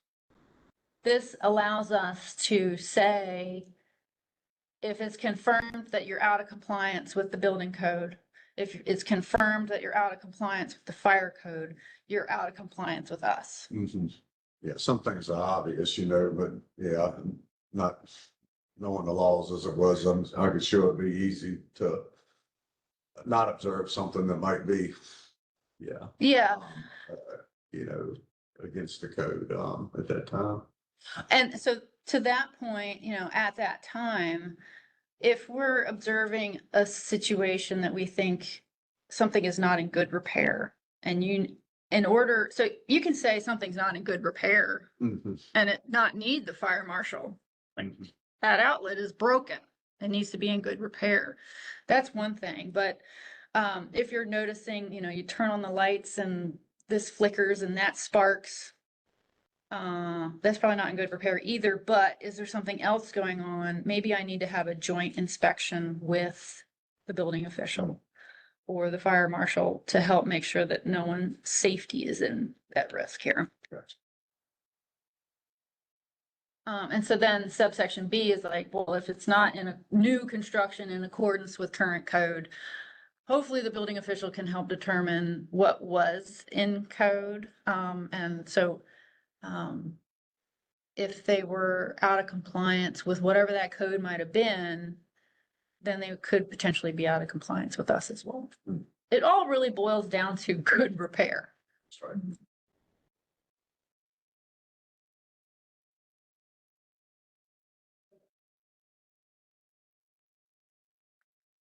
So So next section. I Okay, guess, sorry. that's okay, I have my hand raised, but, I guess we have some localities that don't have local fire marshals, so would we then default to the state as we do with some other things? If the fire marshal needs to make a call, would we be contacting the state fire marshal for that? We don't have a local one because we have some Yeah, fire I mean, offices that don't. if it came to that, I would start with building official and then, depending on the situation, the fire marshal might need to be involved. Very similar to our hotel program.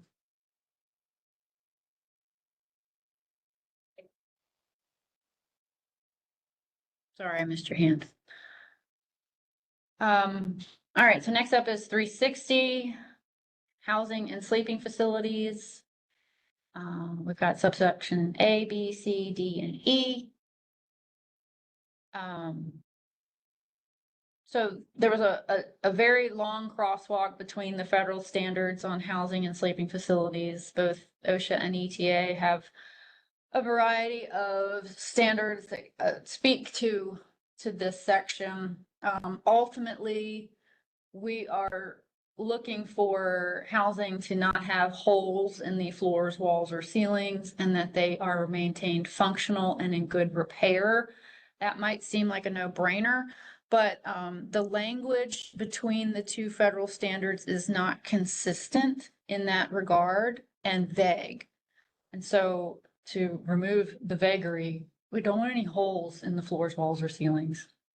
And we want things to be maintained and in good repair.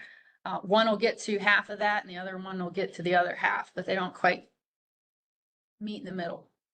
A bed in subsection B, a bed shall be provided for each occupant.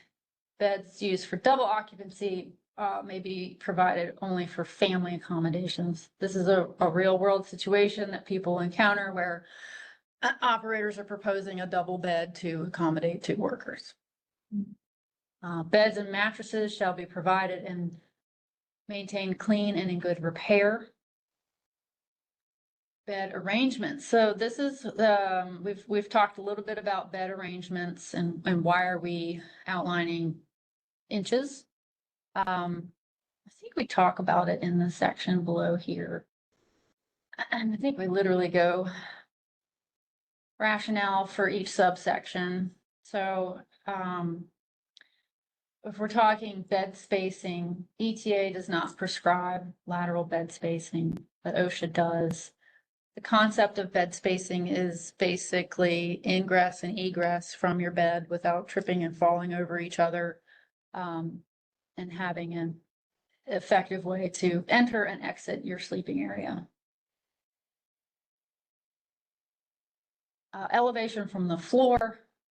So beds off the floor, OSHA requires 12 inches. Unfortunately, they never tell you why they require things, but the idea is that it's to allow for cleaning. ETA does not prescribe bed elevations. So rather than us prescribe bed elevation, we simply say that there needs to be space to facilitate cleaning. If a bed is flush with the floor, it doesn't need to be cleaned because there's not a space for things to gather. And then in subsection E, let's see what subsection E.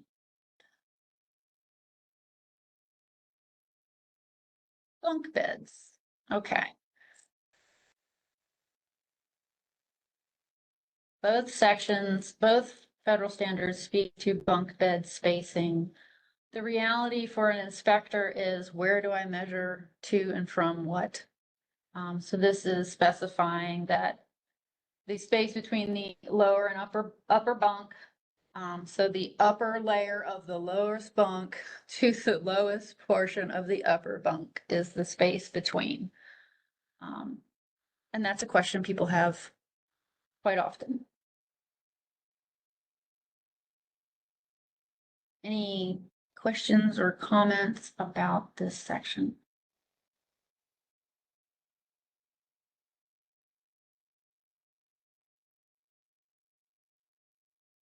We literally went through all the federal standards and tried to whittle down what was reiterated in both so that it didn't need to be iterated in this, unless there was a question that was applicable to performing an inspection.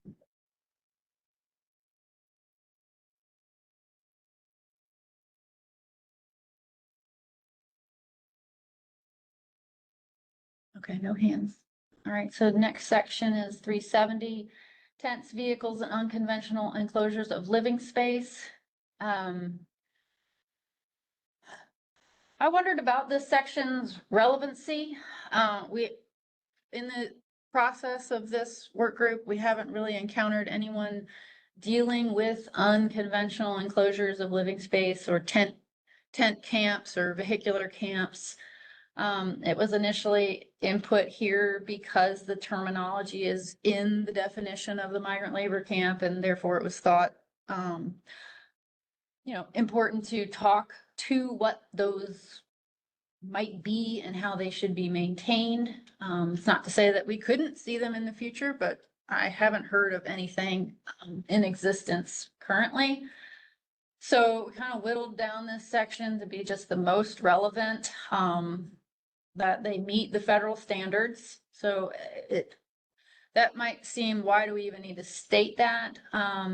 But there is question for some folks that we've encountered in the federal standards. So there's interpretations of OSHA, does mobile home count, or, what do we do with this? Well, it doesn't matter what it is, whether it's a RV or something else, it just needs to meet the federal standard regardless. And that there's quite the possibility that some of these unconventional enclosures may not meet building code. And so in the event that they don't, tents be adequately braced to prevent collapse, and hopefully fire retardant materials are used, and that the flooring of any of these enclosures be safe, provide a stable walking surface, and protect against the entrance of rodents or other kind of pests. And I believe that's it. Previous version had, information on the fire retardant materials and who applied it when, and I'm not sure what that really does for anyone. We're not tent inspectors, we're not fire people. We just want to make sure that things are sturdy and safe. If we encountered later through real world experience and feedback that something else needs to happen in this section, we can certainly amend it later. But I welcome any kind of comments or questions about this section. I do know that the OSHA code says the ceiling heights have to be 7 foot, at least 7 foot. So that might be something you add into yours. Yes, so we do have that section at the beginning that says any of these must conform to the federal standards. So you're right. I mean, the square footage requirement, the ceiling height requirement, all of those federal standards have to apply to any kind of unconventional enclosure.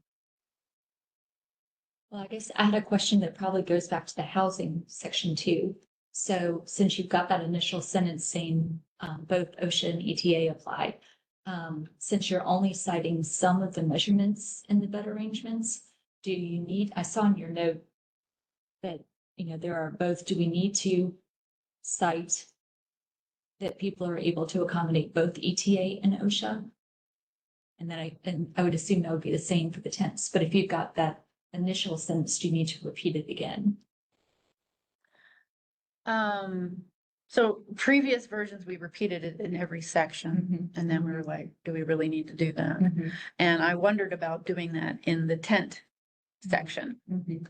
So are you asking if I need to say that in the tent section, or do I need to Well, say that in the house? I guess just, I can't remember who just spoke, sorry, I'm a visual person, with names. But she just said that there's a 7 foot, but that's referring back to the federal regs. So, the same thing, if you look back in, the previous section, there are different heights and measurements and distances with ETA or OSHA. So if you pick one to list, do you need to make it clear that you could also be in compliance with the other program? Oh, I guess that's my perspective.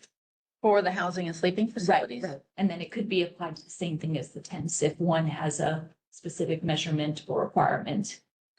So If you're highlighting, does that make sense? I think so. I just don't want people to be confused. Right, so the idea, and if we need to work on clarity, we certainly can, is that the federal standards apply across the board. Right. And in this section, we're identifying what looks like additional measurements, but it's, for example, I think OSHA has the bed spacing of 36 inches, but ETA has no inches. It doesn't identify bed spacing. Right. So we can't really say no bed spacing requirements. We've got to have, from an inspector's point of view, we've got to have some kind of spacing to work with. And so that's why we've inputted here. So they're still in compliance with the ETA standards, which does not say any bed spacing, but the state standard is. So they still have to comply with whatever all the other things are. And where those things are not specified, this is where this comes in. So it's still got to comply. I added you got to comply with federal and ETA to the unconventional facilities. And I questioned doing that. But it seemed perhaps because they were unconventional to reiterate that they still have to comply. We don't have to reiterate anything. We can take that section out if it helps with the clarity of all the other things, that all shall comply with ETA and OSHA, and where they're missing a specific component that's essential to the inspection, we fill in that gap. So I don't know where to go with that. If we should take it out of the next section, because it might create confusion on, well, it says it here, but it doesn't say it there. Yeah, let me think about.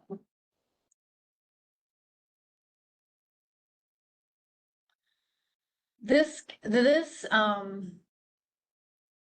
came from my exploration of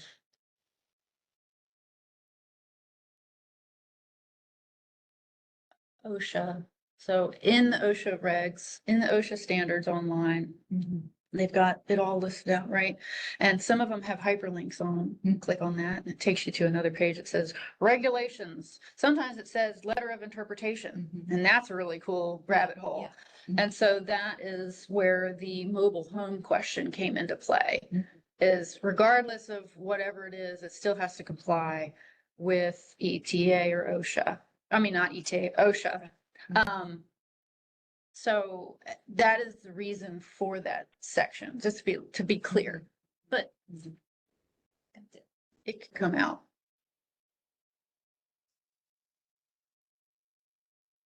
I mean, I would welcome the idea, the conversation of, is this section necessary? Maybe it is. I mean, we have it in here because someone suggested that we have it in there to address those. So things to think about. Add it to the list.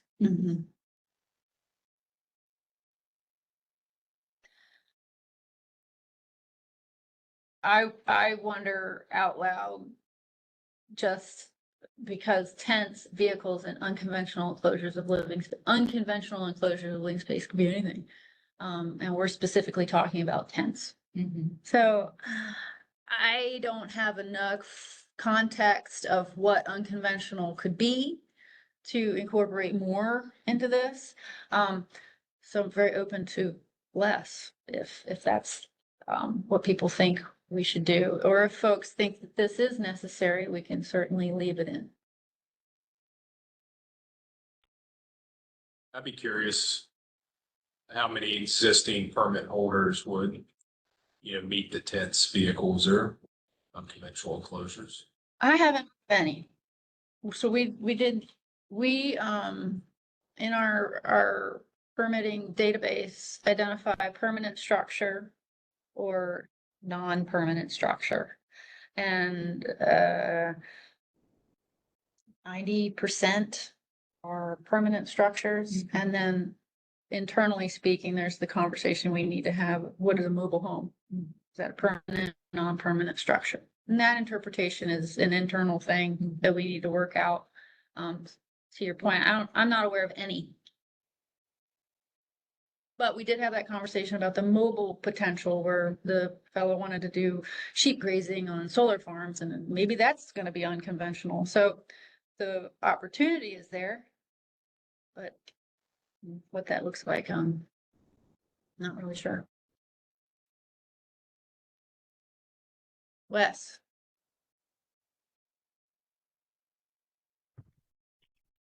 Yeah, to talk about the mobile versus non-mobile, there's an age limit at which a trailer becomes unmovable. It can only be taken from a site basically in a dump truck. So it may be that may have to look at the age of the mobile home to determine whether or not it is movable or permanent.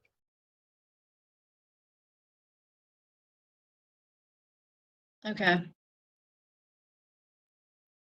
I think historically we had identified mobile homes versus permanent structures in our database long before my time. And then that somewhere got changed. The language got changed from permanent to non-permanent, maybe with the intent of non-permanent being something more mobile. Not necessarily a mobile home, but maybe something more like an RV or other. Yeah. So we need to clarify what we consider a permanent structure in our database.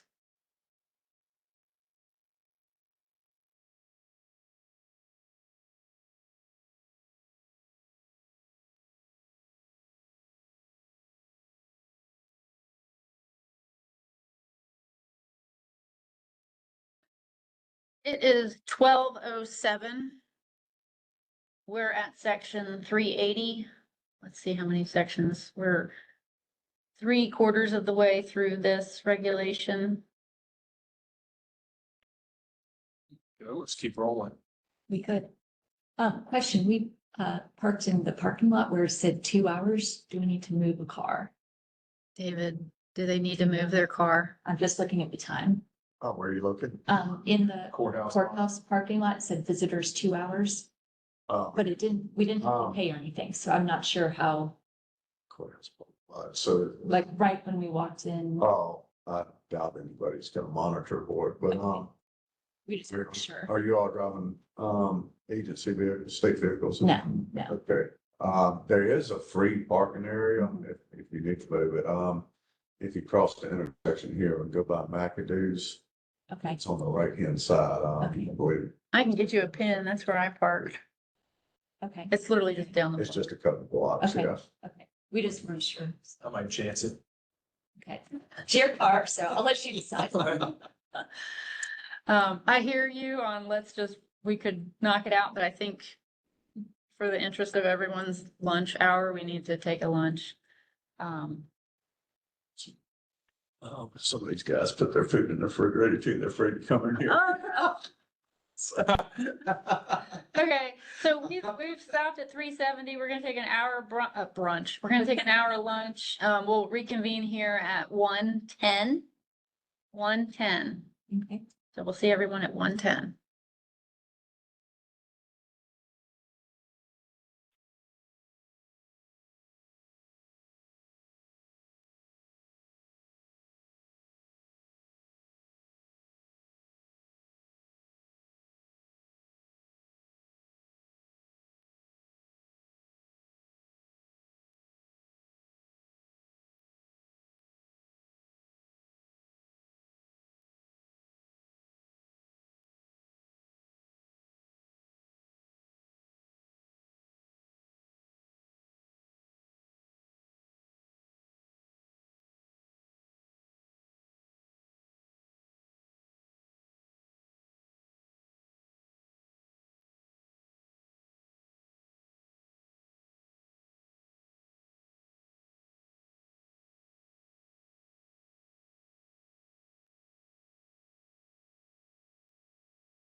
Okay, it's 1:10. We'll go ahead and kick off from lunch and keep on rolling. We left off at section 370, tents, vehicles, and unconventional enclosures of living space. And we will move on to the next section, which is 380, general sanitation and maintenance.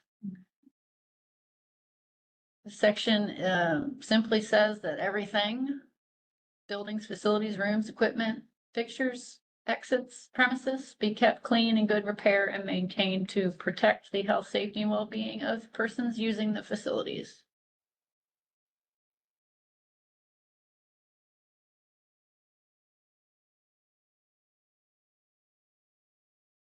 Section 390 speaks to floors, walls, and ceilings.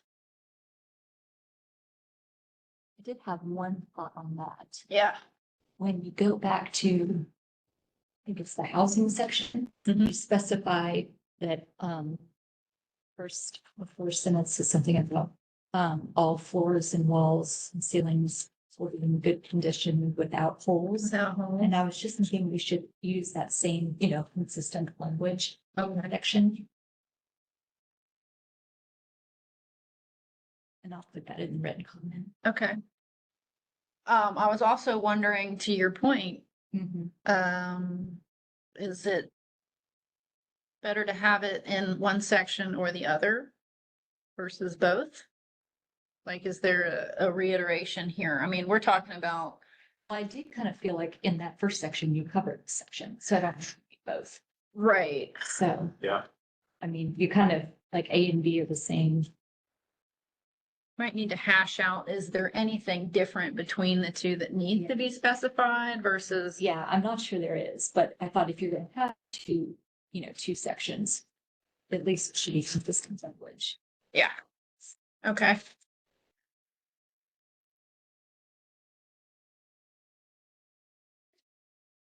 Control F.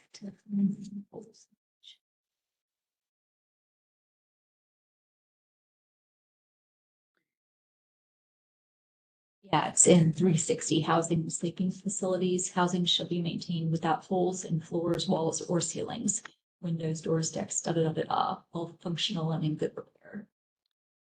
So maybe it could come out of 360 and be dropped into 390 because it's speaking specifically to the structure. And this is talking about cleanability, clean and in good repair, which would complement concept of not having holes. Or you could just include that's 380 and 362. Okay. One way or the other, it could. Yeah. One way or the other. They could go on a trip. I Okay. like to be efficient. Well, sometimes less is more. Yeah. If it says the same thing, we don't need to say it twice.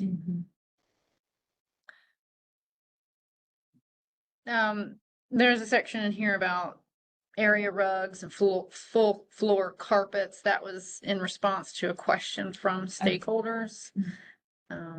Happy to leave that in there if that's needed.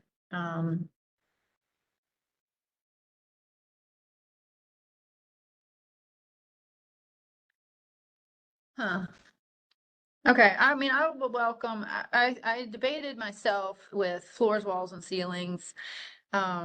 Even needing to call out the differences between the two. So subsection A speaks to floors, whereas subsection B speaks to walls and ceilings. That's very similar to our hotel regulations where they do call out the differences in structure. And there might be a need to do that. Based on walls and ceilings have different use than floors. But I would welcome comments on anywhere we can consolidate and simplify the language to still get the point across. Wes, is your hand up now, or is that a residual hand raise from last time?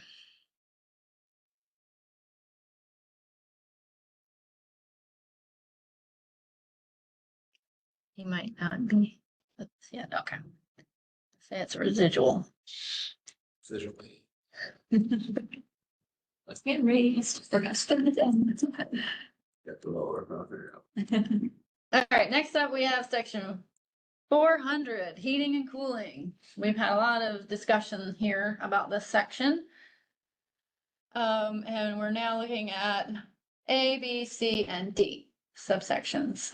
So we have subsection A, I believe we have, in the notes, rationale for each subsection. So we can go over that. Per subsection. So in A's case, we're saying that all living quarters and service rooms shall be provided with operable heating equipment. So that simply means that it must function. ETA specifies one temperature, OSHA specifies another. I think if I recall, OSHA ETA says 60 and OSHA defers to the idea of 70. So rather than calling it out, leave the heating requirement to the federal standard, other than it has to be operable, and that the outdoor temperature is below 68 degrees. Subsection B does speak to the concept of window shades or other ways of minimizing radiant heat that does not impede the use of windows. And here we've added the during occupancy, or when during the period of occupancy, the outdoor temperature exceeds 80 degrees. I can offer that it was considered that if for some reason someone had workers in the fall and winter, you might not want to reduce radiant heat. So we certainly don't want to force window shades and other things if it's cold outside. Right. That outdoor temperature 80, I think, was based off of other regulations and what is considered extreme heat is 90. I think California OSHA references 80. So, that degree is open for negotiation. Subsection C states that all rooms used for sleeping to be provided with operable cooling equipment capable of maintaining a temperature of 85 degrees or less if during the period of occupancy the outdoor heat index exceeds 90 degrees. I can offer that the outdoor heat index exceedance of 90 degrees is what the Department of Emergency Management considers extreme heat that can result in injury or illness. And the temperature of 85 degrees was derived from the maximum temperature range that's required by other state regulations that is applied to places where people reside, where they cannot normally leave on their own accord. So I believe that's a nursing home kind of facilities or correctional facilities. But I do understand that there might be some comment about cooling. So we'll open up the floor for this section.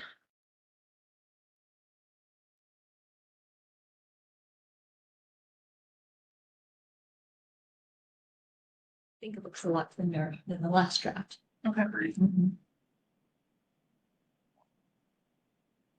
So Brianna, this is Cindy with Cousins. Hello. So how are y'all doing?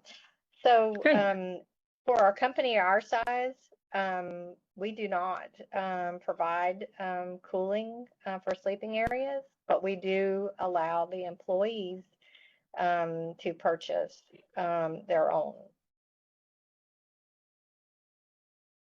Okay.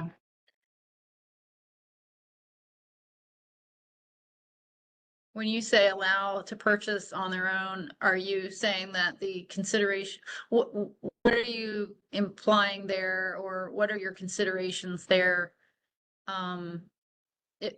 for allowing them to do it versus not allowing them? Oh, I mean, they all can, whoever they want that, because we have so many different employees that are like, we don't like AC, don't like, all of our workers are H2A.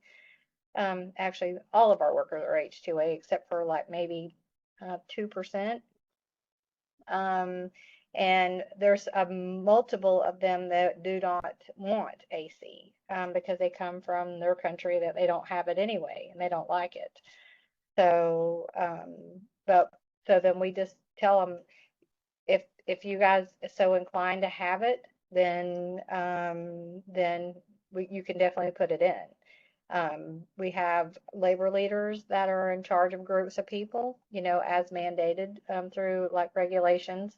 So then if they're returnees, then they keep them and they have them again for the next year.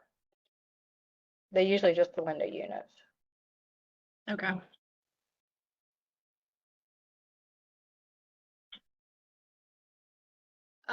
So do you envision like the requirement for an operator? It doesn't mean that the language isn't written to where it actually has to run. It just has to be operable in the event that they wanted to use it. But is it so that you've acknowledged that the majority are not interested in it? Yeah, I mean, it's more not than there are. Okay. So just to be able to say that we would have to do it, I mean,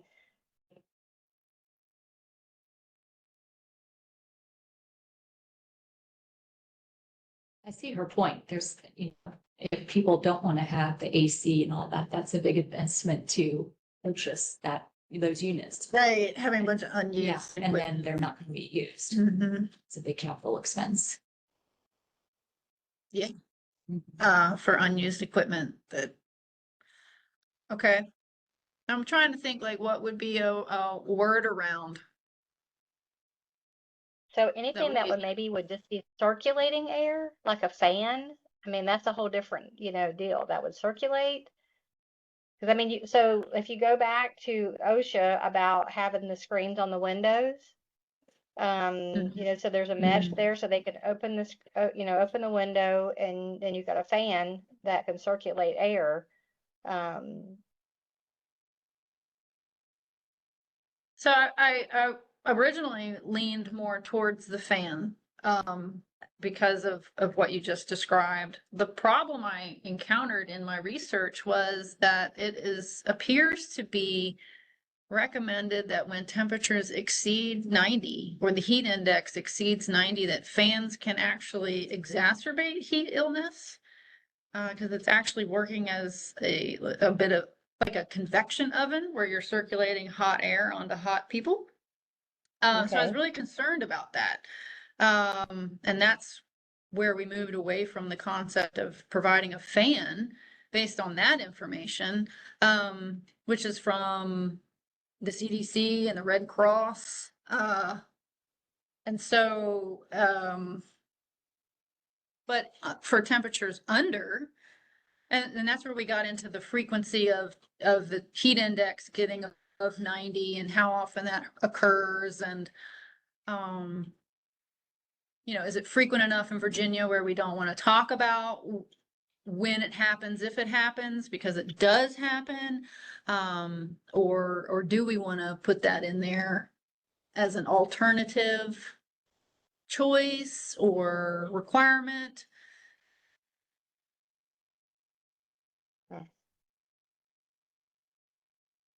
Yeah, I mean, I'm open to thoughts on that because we've gone around and around on this section on, I mean, heat is a contender. We've seen increases in heat illness. And it was news to me about the 90 degrees and using a fan. So that kind of really threw me for a loop when I was considering like, what can we do here? Do we need to have cooling or can we just use a fan?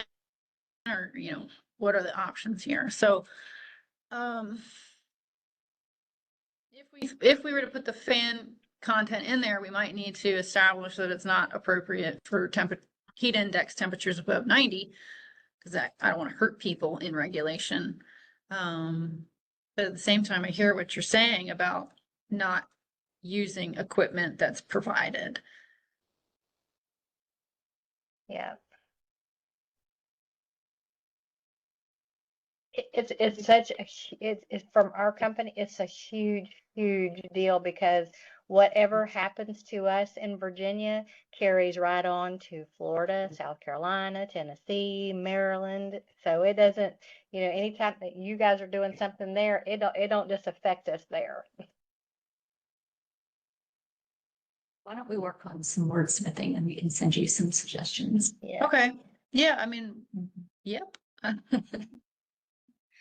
don't know that we're gonna be able to work it out right now. No, Yeah. no, but I did want to, I mean, the conversation about the fan, I think is of interest.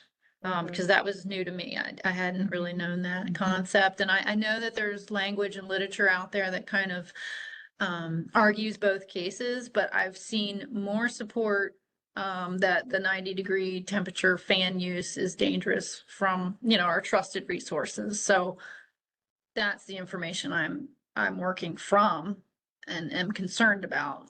But we can definitely revisit this section as we've been doing. Rhonda, I see your hand is up.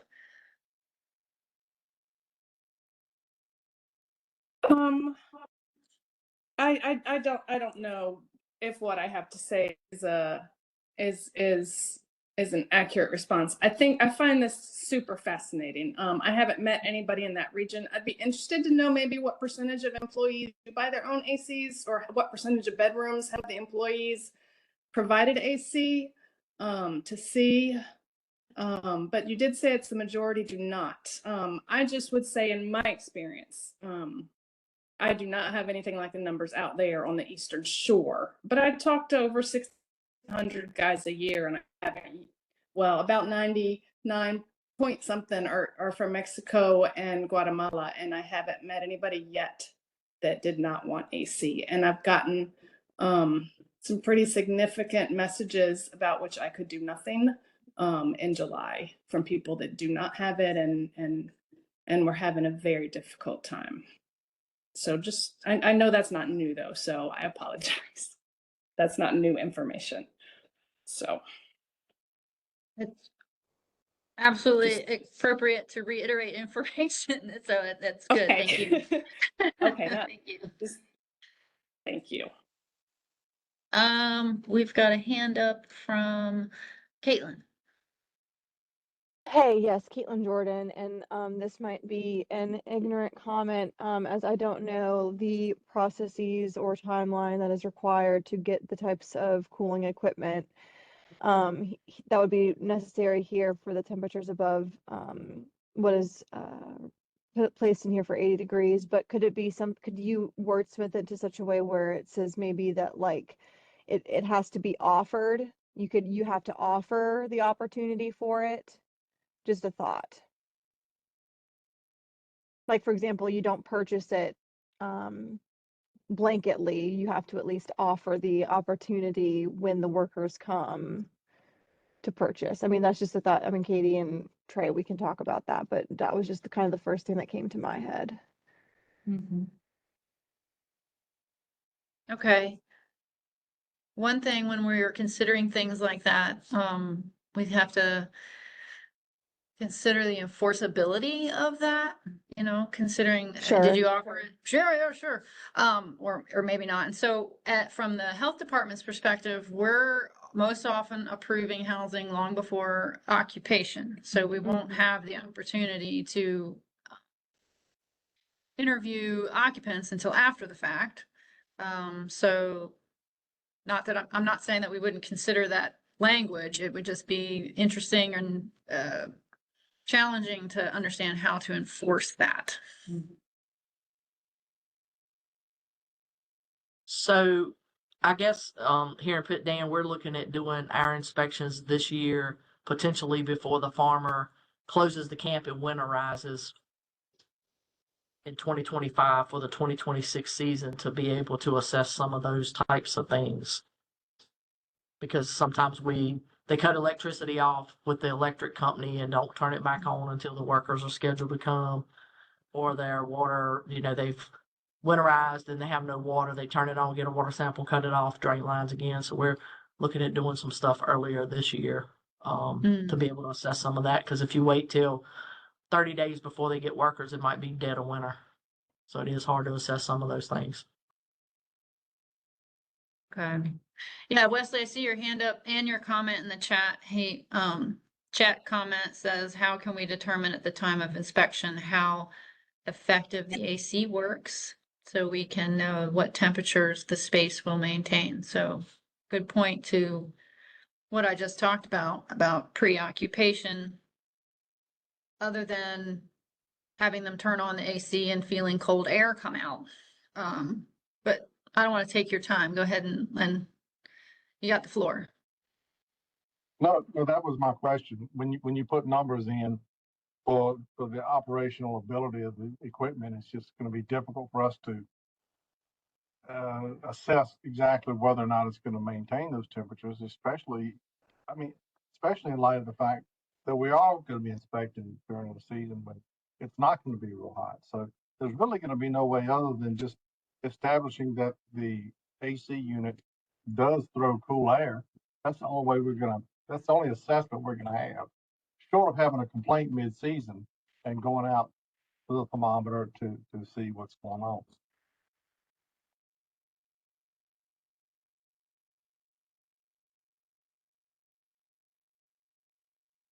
Yeah. Oh, I guess the same could be said for the heating as well. 100%. Yeah, so it's kind of like a regulation in place that we can look to see the presence of operable equipment that and an action that indicates that it would be operable, and then until proven otherwise through a follow-up or a complaint inspection or some other kind of inspection, we wouldn't know any differently, except that the regulation is in place to establish a standard for everyone to reference, even in our absence.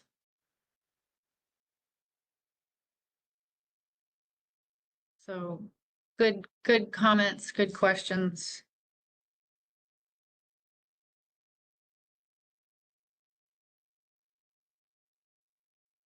Anything else folks want to talk about in this section?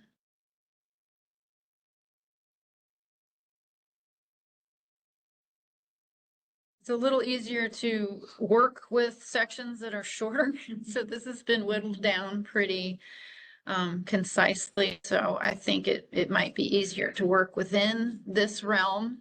So I definitely welcome comments and suggested language, and we can see where that takes us. Ron, hand is up.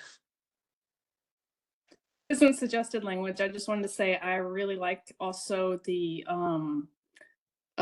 B, because I go to so many areas with either nailed on blankets or taped up trash bags that I am very much looking forward to being able to make a comment or make some differences with this. So just wanted to throw that out there.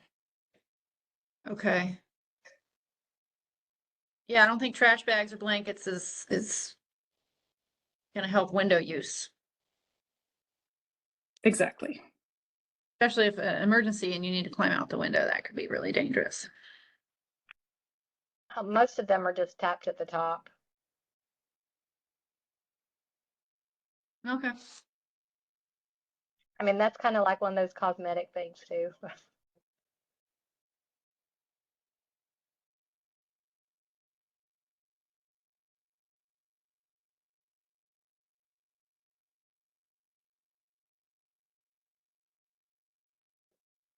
There is a comment in the chat as well. It says, I do outreach on the shore, and especially AC is the most requested or complaint I get, and not seeing a worker decline or not use AC. Okay. Thank you.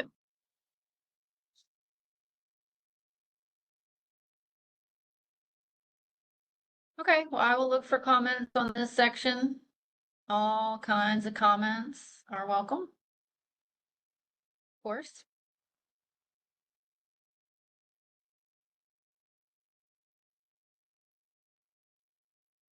Next section is 410, storage, handling, and preparation of food. One thing I wanted to make more clearly was not clear, that this section is intended to address, well, subsection A is really meaning if a camp owner or operator is preparing or serving the food or contracting someone to prepare or serve the food, that they would then be considered a food establishment and that needed a permit. So I added the language when a camp owner or operator prepares and serves the food, so that it's not to be confused with subsection B that states when food for migrant workers is not in accordance with subsection A, and because the migrant workers are preparing their own food, that they won't need a food permit and they have to be in accordance with the food handling outlined in OSHA or ETA. It was unclear before. I had some work group comments saying that they thought that this meant that everybody had to have a food permit. That's not the case. Yeah. Only if you have, Is necessary. yeah, if you have a cafeteria and you're doing mass service to a whole crew, then you're gonna need a food permit. If that's not what's happening, then you don't.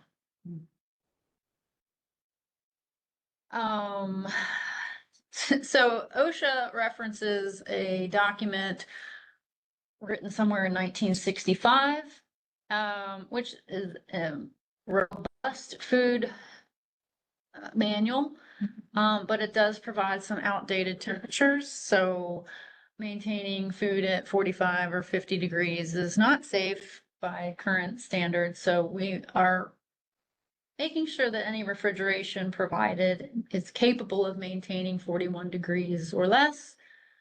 And that there is some manner available for measuring that temperature. 41 degrees is your maximum cold temperature for safe food, cold food handling. And it's different than what is referred to in the OSHA standard. It also requires that anything in the kitchen, floors, walls, sinks, food storage prep areas be easily cleanable and maintained in good repair. Previously, we had said non-absorbent and all these things. Bottom line is we want people to be able to clean it and that it is in good repair. Kitchen cooking area shall be ventilated in accordance with the applicable building code.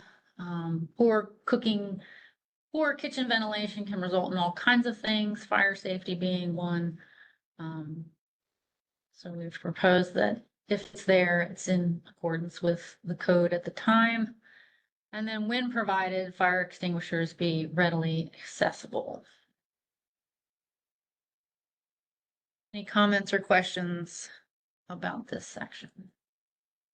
Section C, is that gonna mean that they have to have a thermometer in each refrigerator, or they just have a thermometer on hand to be able to? That says that capable of measuring the temperature. So it does not state that one must be in the refrigerator. Okay. Some folks might disagree with that concept. Some food I'm folks. thinking it's gonna be interpreted to mean that they need to have a thermometer in the refrigerator. Yeah, it doesn't It's not what it says. say that, yeah. So someone could, Yeah. they could have their own thermo zapper and say, here it is. Or you might come in and zap it and say, it's 50. How do you maintain it? So, but there's nothing to say that they can't pull out their pocket thermometer and check it every once in a while.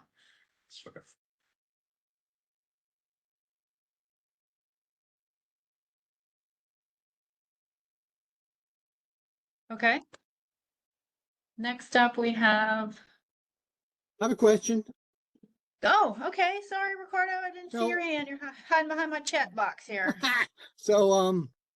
So that doesn't say that it has to have a thermometer, but it could be recommended that they should have one in there. Oh, absolutely. We can recommend good best practice. Yeah. A lot of refrigerators, they show you what the temperature, like you can, I don't know. I know if I open like my freezer, it tells you like if you wanted it, whatever, 30, 40. Yeah. Yeah. It's got that Some knob. refrigerators have it on the door, but Yeah. most of them don't. They don't, yeah. And being able to keep something in there without the worker taking them That's another problem. Yeah, I was just gonna say. Yeah, I mean, the ultimate goal is that the refrigerator is maintained cold enough. Yeah. Um, And and that like you're all of our housing guys, they have the pocket, they have ones that they can check it. Gotcha. So yes, we can certainly recommend best practices, and we would even be able to hand out like food handling recommendations for basic health and safety in a variety of languages too. So.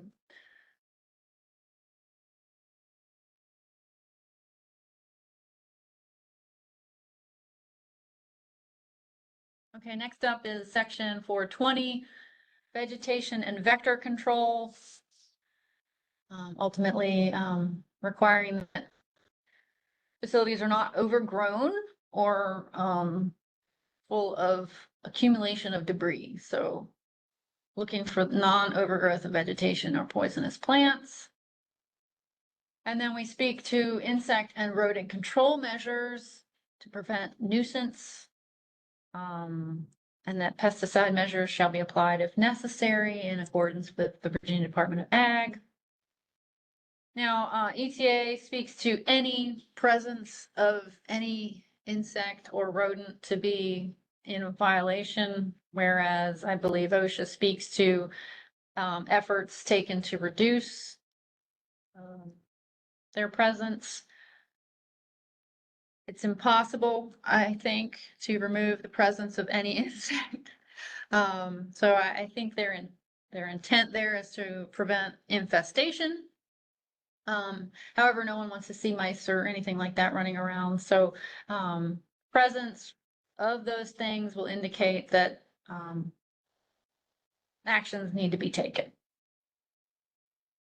I know we've spent a lot of time wordsmithing this one, but still, the presence or evidence of any reptile, that being a lizard or a snake skin or one of these things that would automatically trigger non-compliance. Might try to wordsmith with this a little bit, just to kind of get at that infestation goal and maybe that overgrowth of vegetation too, just because I think that can be subjective. Mm-hmm. Yep, it can be. And what is overgrowth to me is different than what it is to you. I keep my lawn cut pretty high and a wild garden, and that might look overgrown to someone else. So I mean, noxious plants, I certainly think we want to reduce their presence. And then what is accumulation of debris? So there is some vague language in there that we can clean up.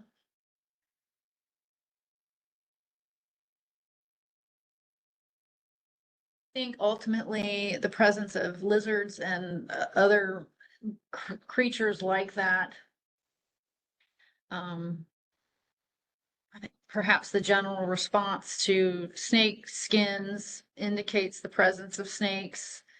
And one snake is one snake, but where there's one, there may be others. So I would maybe not want to remove some semblance of, if we see it, you need to think about it or address the potential. But I see what you're coming from, was like, is it actually an infestation or is it just some random snake skin laying around? Right. Yeah.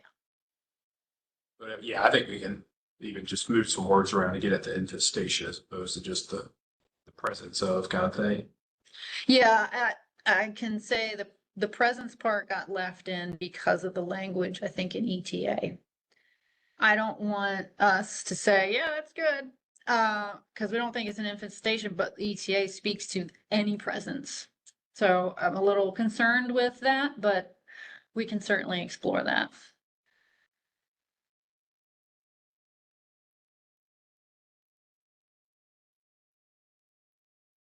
We have Janae, are you still with us?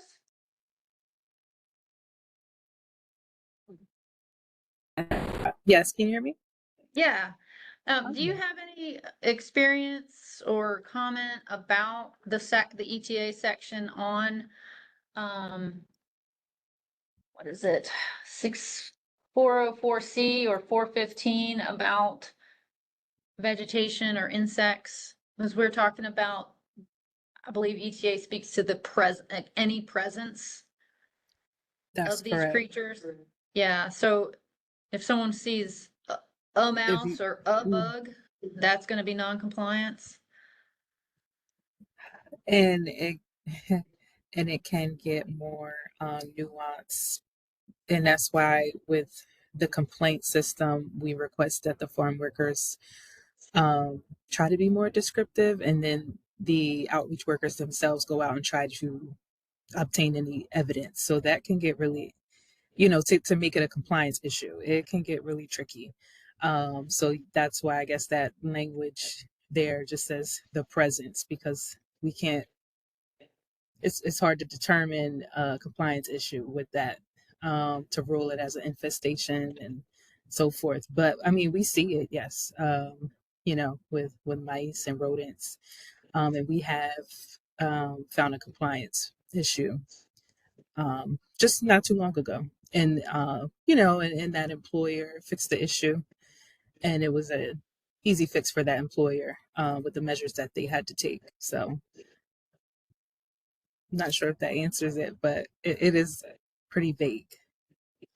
Okay.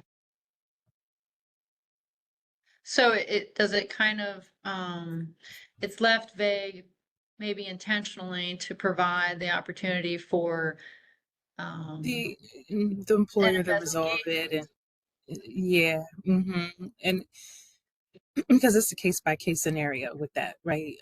Anyone can allege an if infestation, but it may not really rise to that level, So during that investigation, you'll be able to, I guess, determine if there is in fact an infestation, or maybe it's easier to prove there's a presence of rodents or something with droppings, things of that nature. So yeah, I think that's why. But like I said, um, it's really case by case. Okay. Okay. Thank you. Mm-hmm.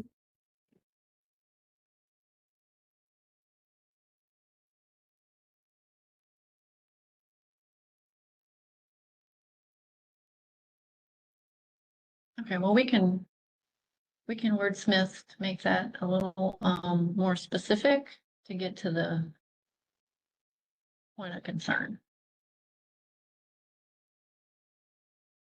Next up, we have section 430, safety and first aid. This is requiring that first aid supplies and equipment be located in an area accessible. And it calls out a first aid kit equivalent to the 25-person first aid kit. There is another regulation that calls out a 16 unit or 16-person kit. In my research of kits by American Red Cross, it appeared that the 25-person one was common. I couldn't really find a 16-person one.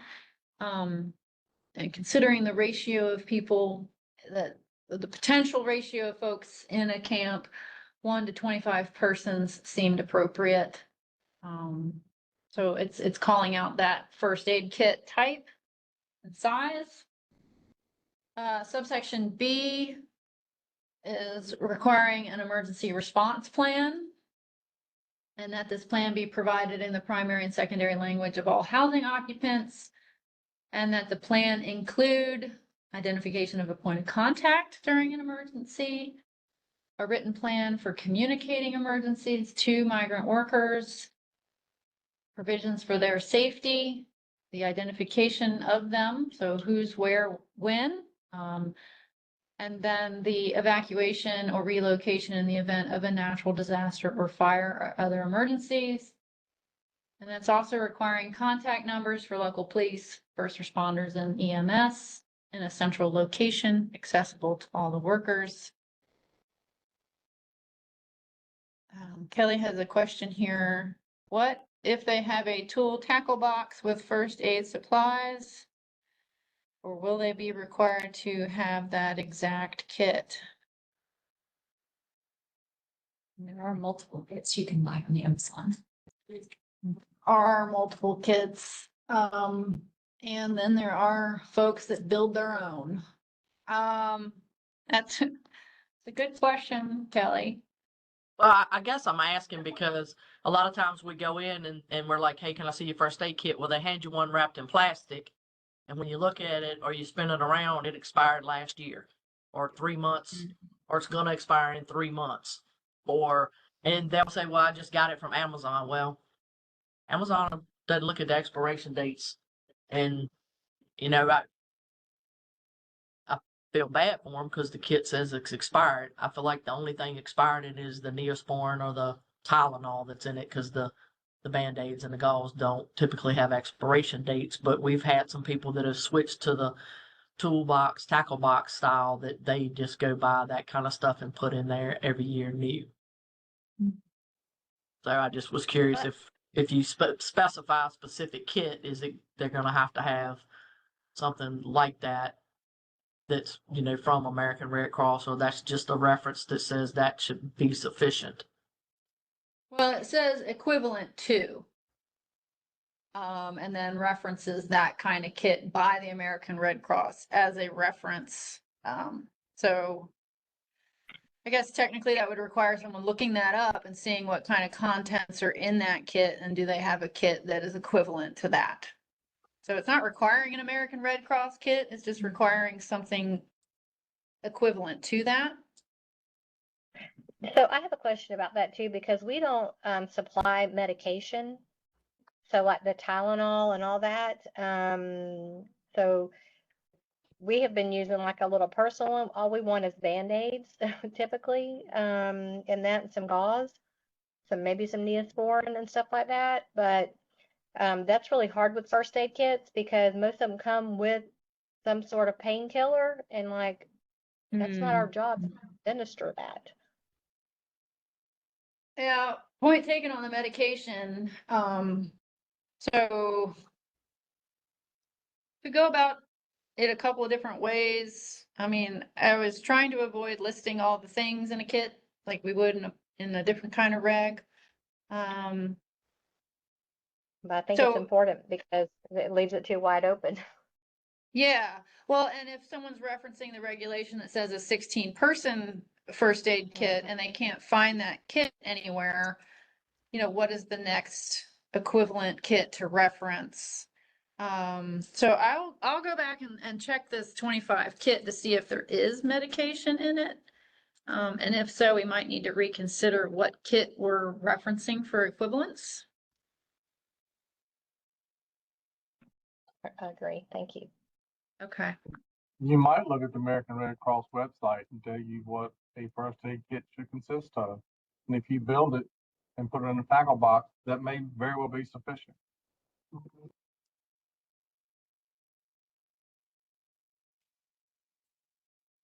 Yeah, I don't think there's anything that we would want to prohibit someone from building their own kit. They might want to build one that far exceeds what we're requiring. So I did just that. I Googled 25-person first aid kit. Uline has one, and it has aspirin in it as well as an antibiotic ointment. Doesn't really show anything else other than the aspirin. But I think it gave me a choice of looking at the American Red Cross for 25. I'll see if that's got a list, but I feel like something like that's going to have some kind of aspirin and or Tylenol in it. This one's got the Red Cross one has hydrocortisone cream and triple antibiotic ointment and aspirin. Aspirin. It might be that's pretty typical because of heart attack. And it's probably just a generic, similar to Tylenol or Aleve or something, but that's what we usually find. If I look at the contents of what's in the container, everything in it's not expired. It's going to be those wound medications or the aspirin / Tylenol, whatever it might be. Yeah. Okay, well, we'll to Wesley's point about just general kit contents and to the comment about medication and expiration, we can regroup on the kit.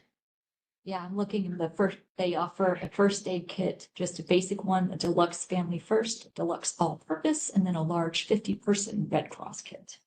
Yeah, And they've got lists for each of them. okay. I hadn't really thought about the medication component, so I appreciate that comment. Yeah. And can I just add, this is Janae again. Yeah.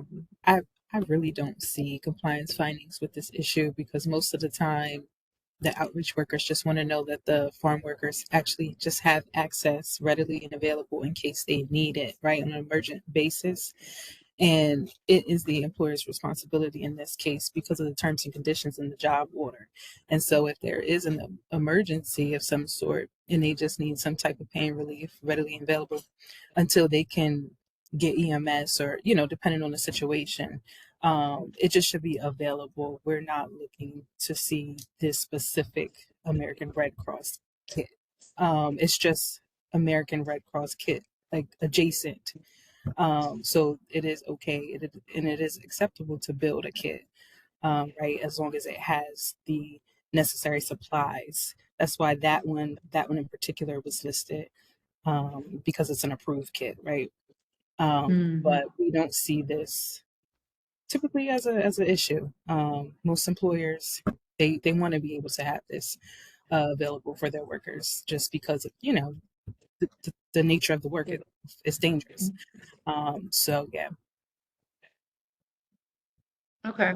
So I Thank did you. Google the build a kit, and the list of what to put in it includes 2 packets of aspirins, 81 milligrams each, from Red Cross. I mean, I guess you Yeah. could leave that out, but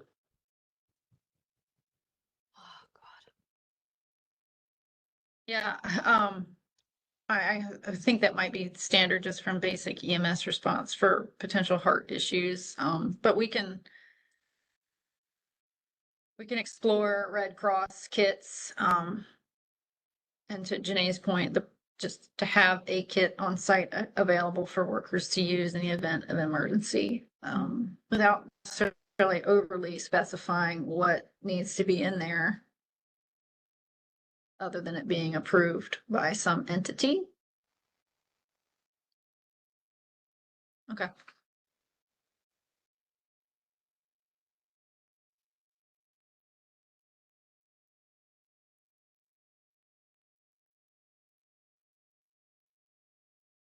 Any other comments on this section?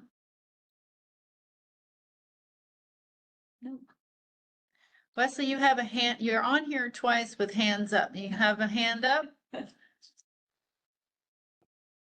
I do not have a hand up. I had a hand up. Okay. I made a comment talking about the building one based on what was found on the Red Cross website. So, Okay. nope, Thank I don't have any hands up. Don't rob me. you. All right, final section is section 450, communicable disease. And this section is going to look a whole lot different than draft 3. Wow. Oh, it's Natasha. I'm muting you. I just muted you, Natasha. Okay, so I spoke with our Office of Epidemiology work group members and more.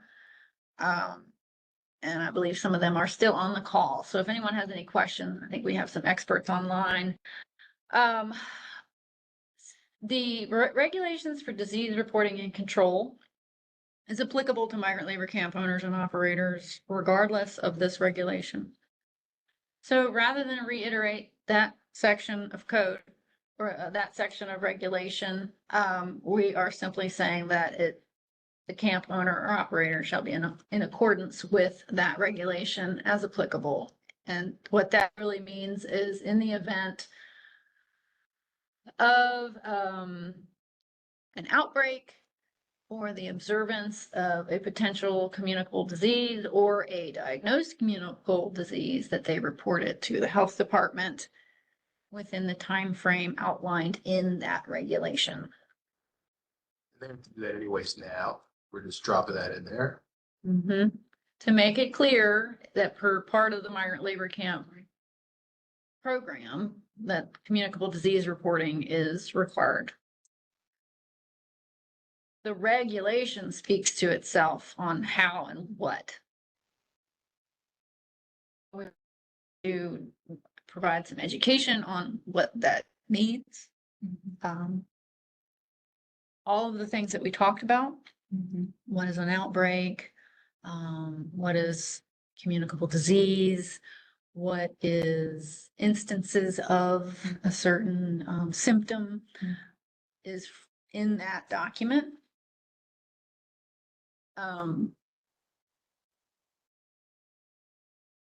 So for the purposes of educating migrant labor camp owners and operators on this communicable disease reporting, we might need to have some one pager talking points on that. Yeah. Because it is a lot to sift through. I mean, I looked at the reg and that's a lot to read and figure out what that means you need to do. I mean, and that applies to any facility permitted by the state.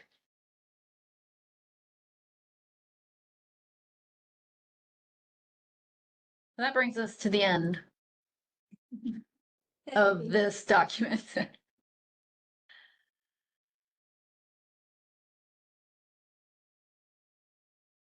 So I leave this floor open for anyone that has any questions or comments on part 3 or any part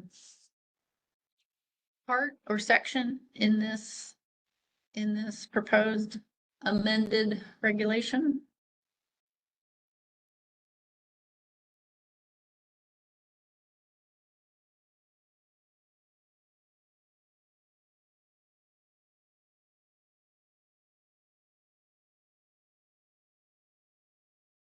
Okay, well, hearing none right now, I will keep on talking, but that doesn't mean that we can't circle back if something pops up. But what I did want to do is go over what comes next, which is we have draft number 4 in all of your hands. We've just talked about it and walked through it and talked about some things. You have until I think October 10th to submit some comments. So you have time between now and then to really kind of digest and think about this. Upon receipt of the comments for this draft, I will move forward with what we would consider draft number 5, but we're going to call it a proposed draft. So we will be working towards creating a proposed regulation package that will go before the Board of Health for their comment, approval, or not. And then depending on that outcome, it would go forward to the governor's office for their review and comment. I want to reiterate that this is a proposed stage, not a final. And the point of this effort is to evaluate all the things that we've discussed and how that's landed into this proposed document, the background of the program. We will evaluate all of the potential impacts of all of the amendments.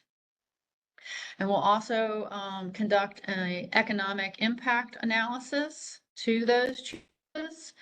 And I tell you that because we've talked a little bit about the cost of, providing air conditioning or any of the other things. So I welcome comments or other information on cost to facilities, cost to health departments. So anything that we're proposing in this document that may influence cost needs to be addressed in the economic impact analysis. So please send that information to me if you have it.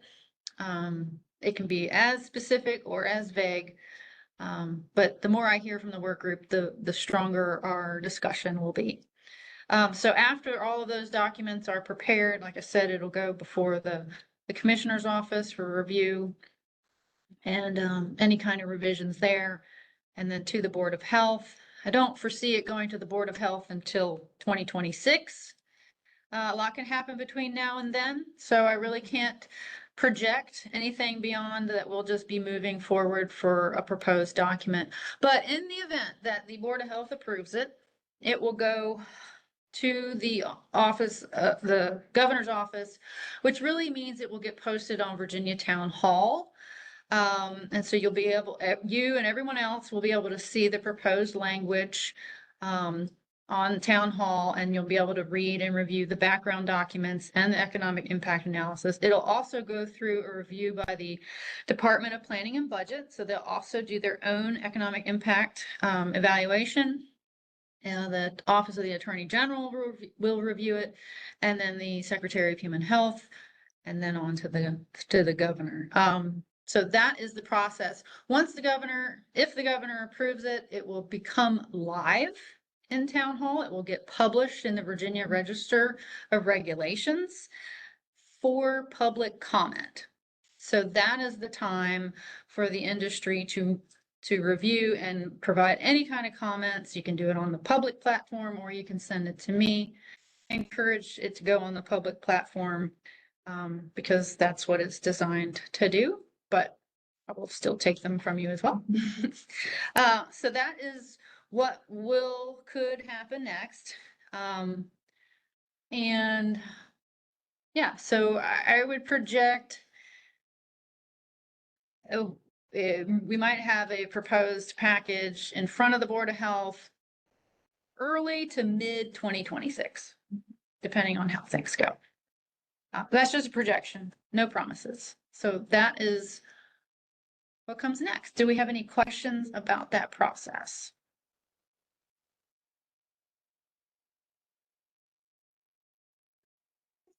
Well, it's 2:06. I think we're good. I don't have anything else to share or say. I can say speak now to the group or send me an email later. Thank you very much. Thank you, everyone. Thank you. Thank you. Thank you very much. I'm gonna stop recording and we are now adjourned. Bye-bye. Thanks, Brianna.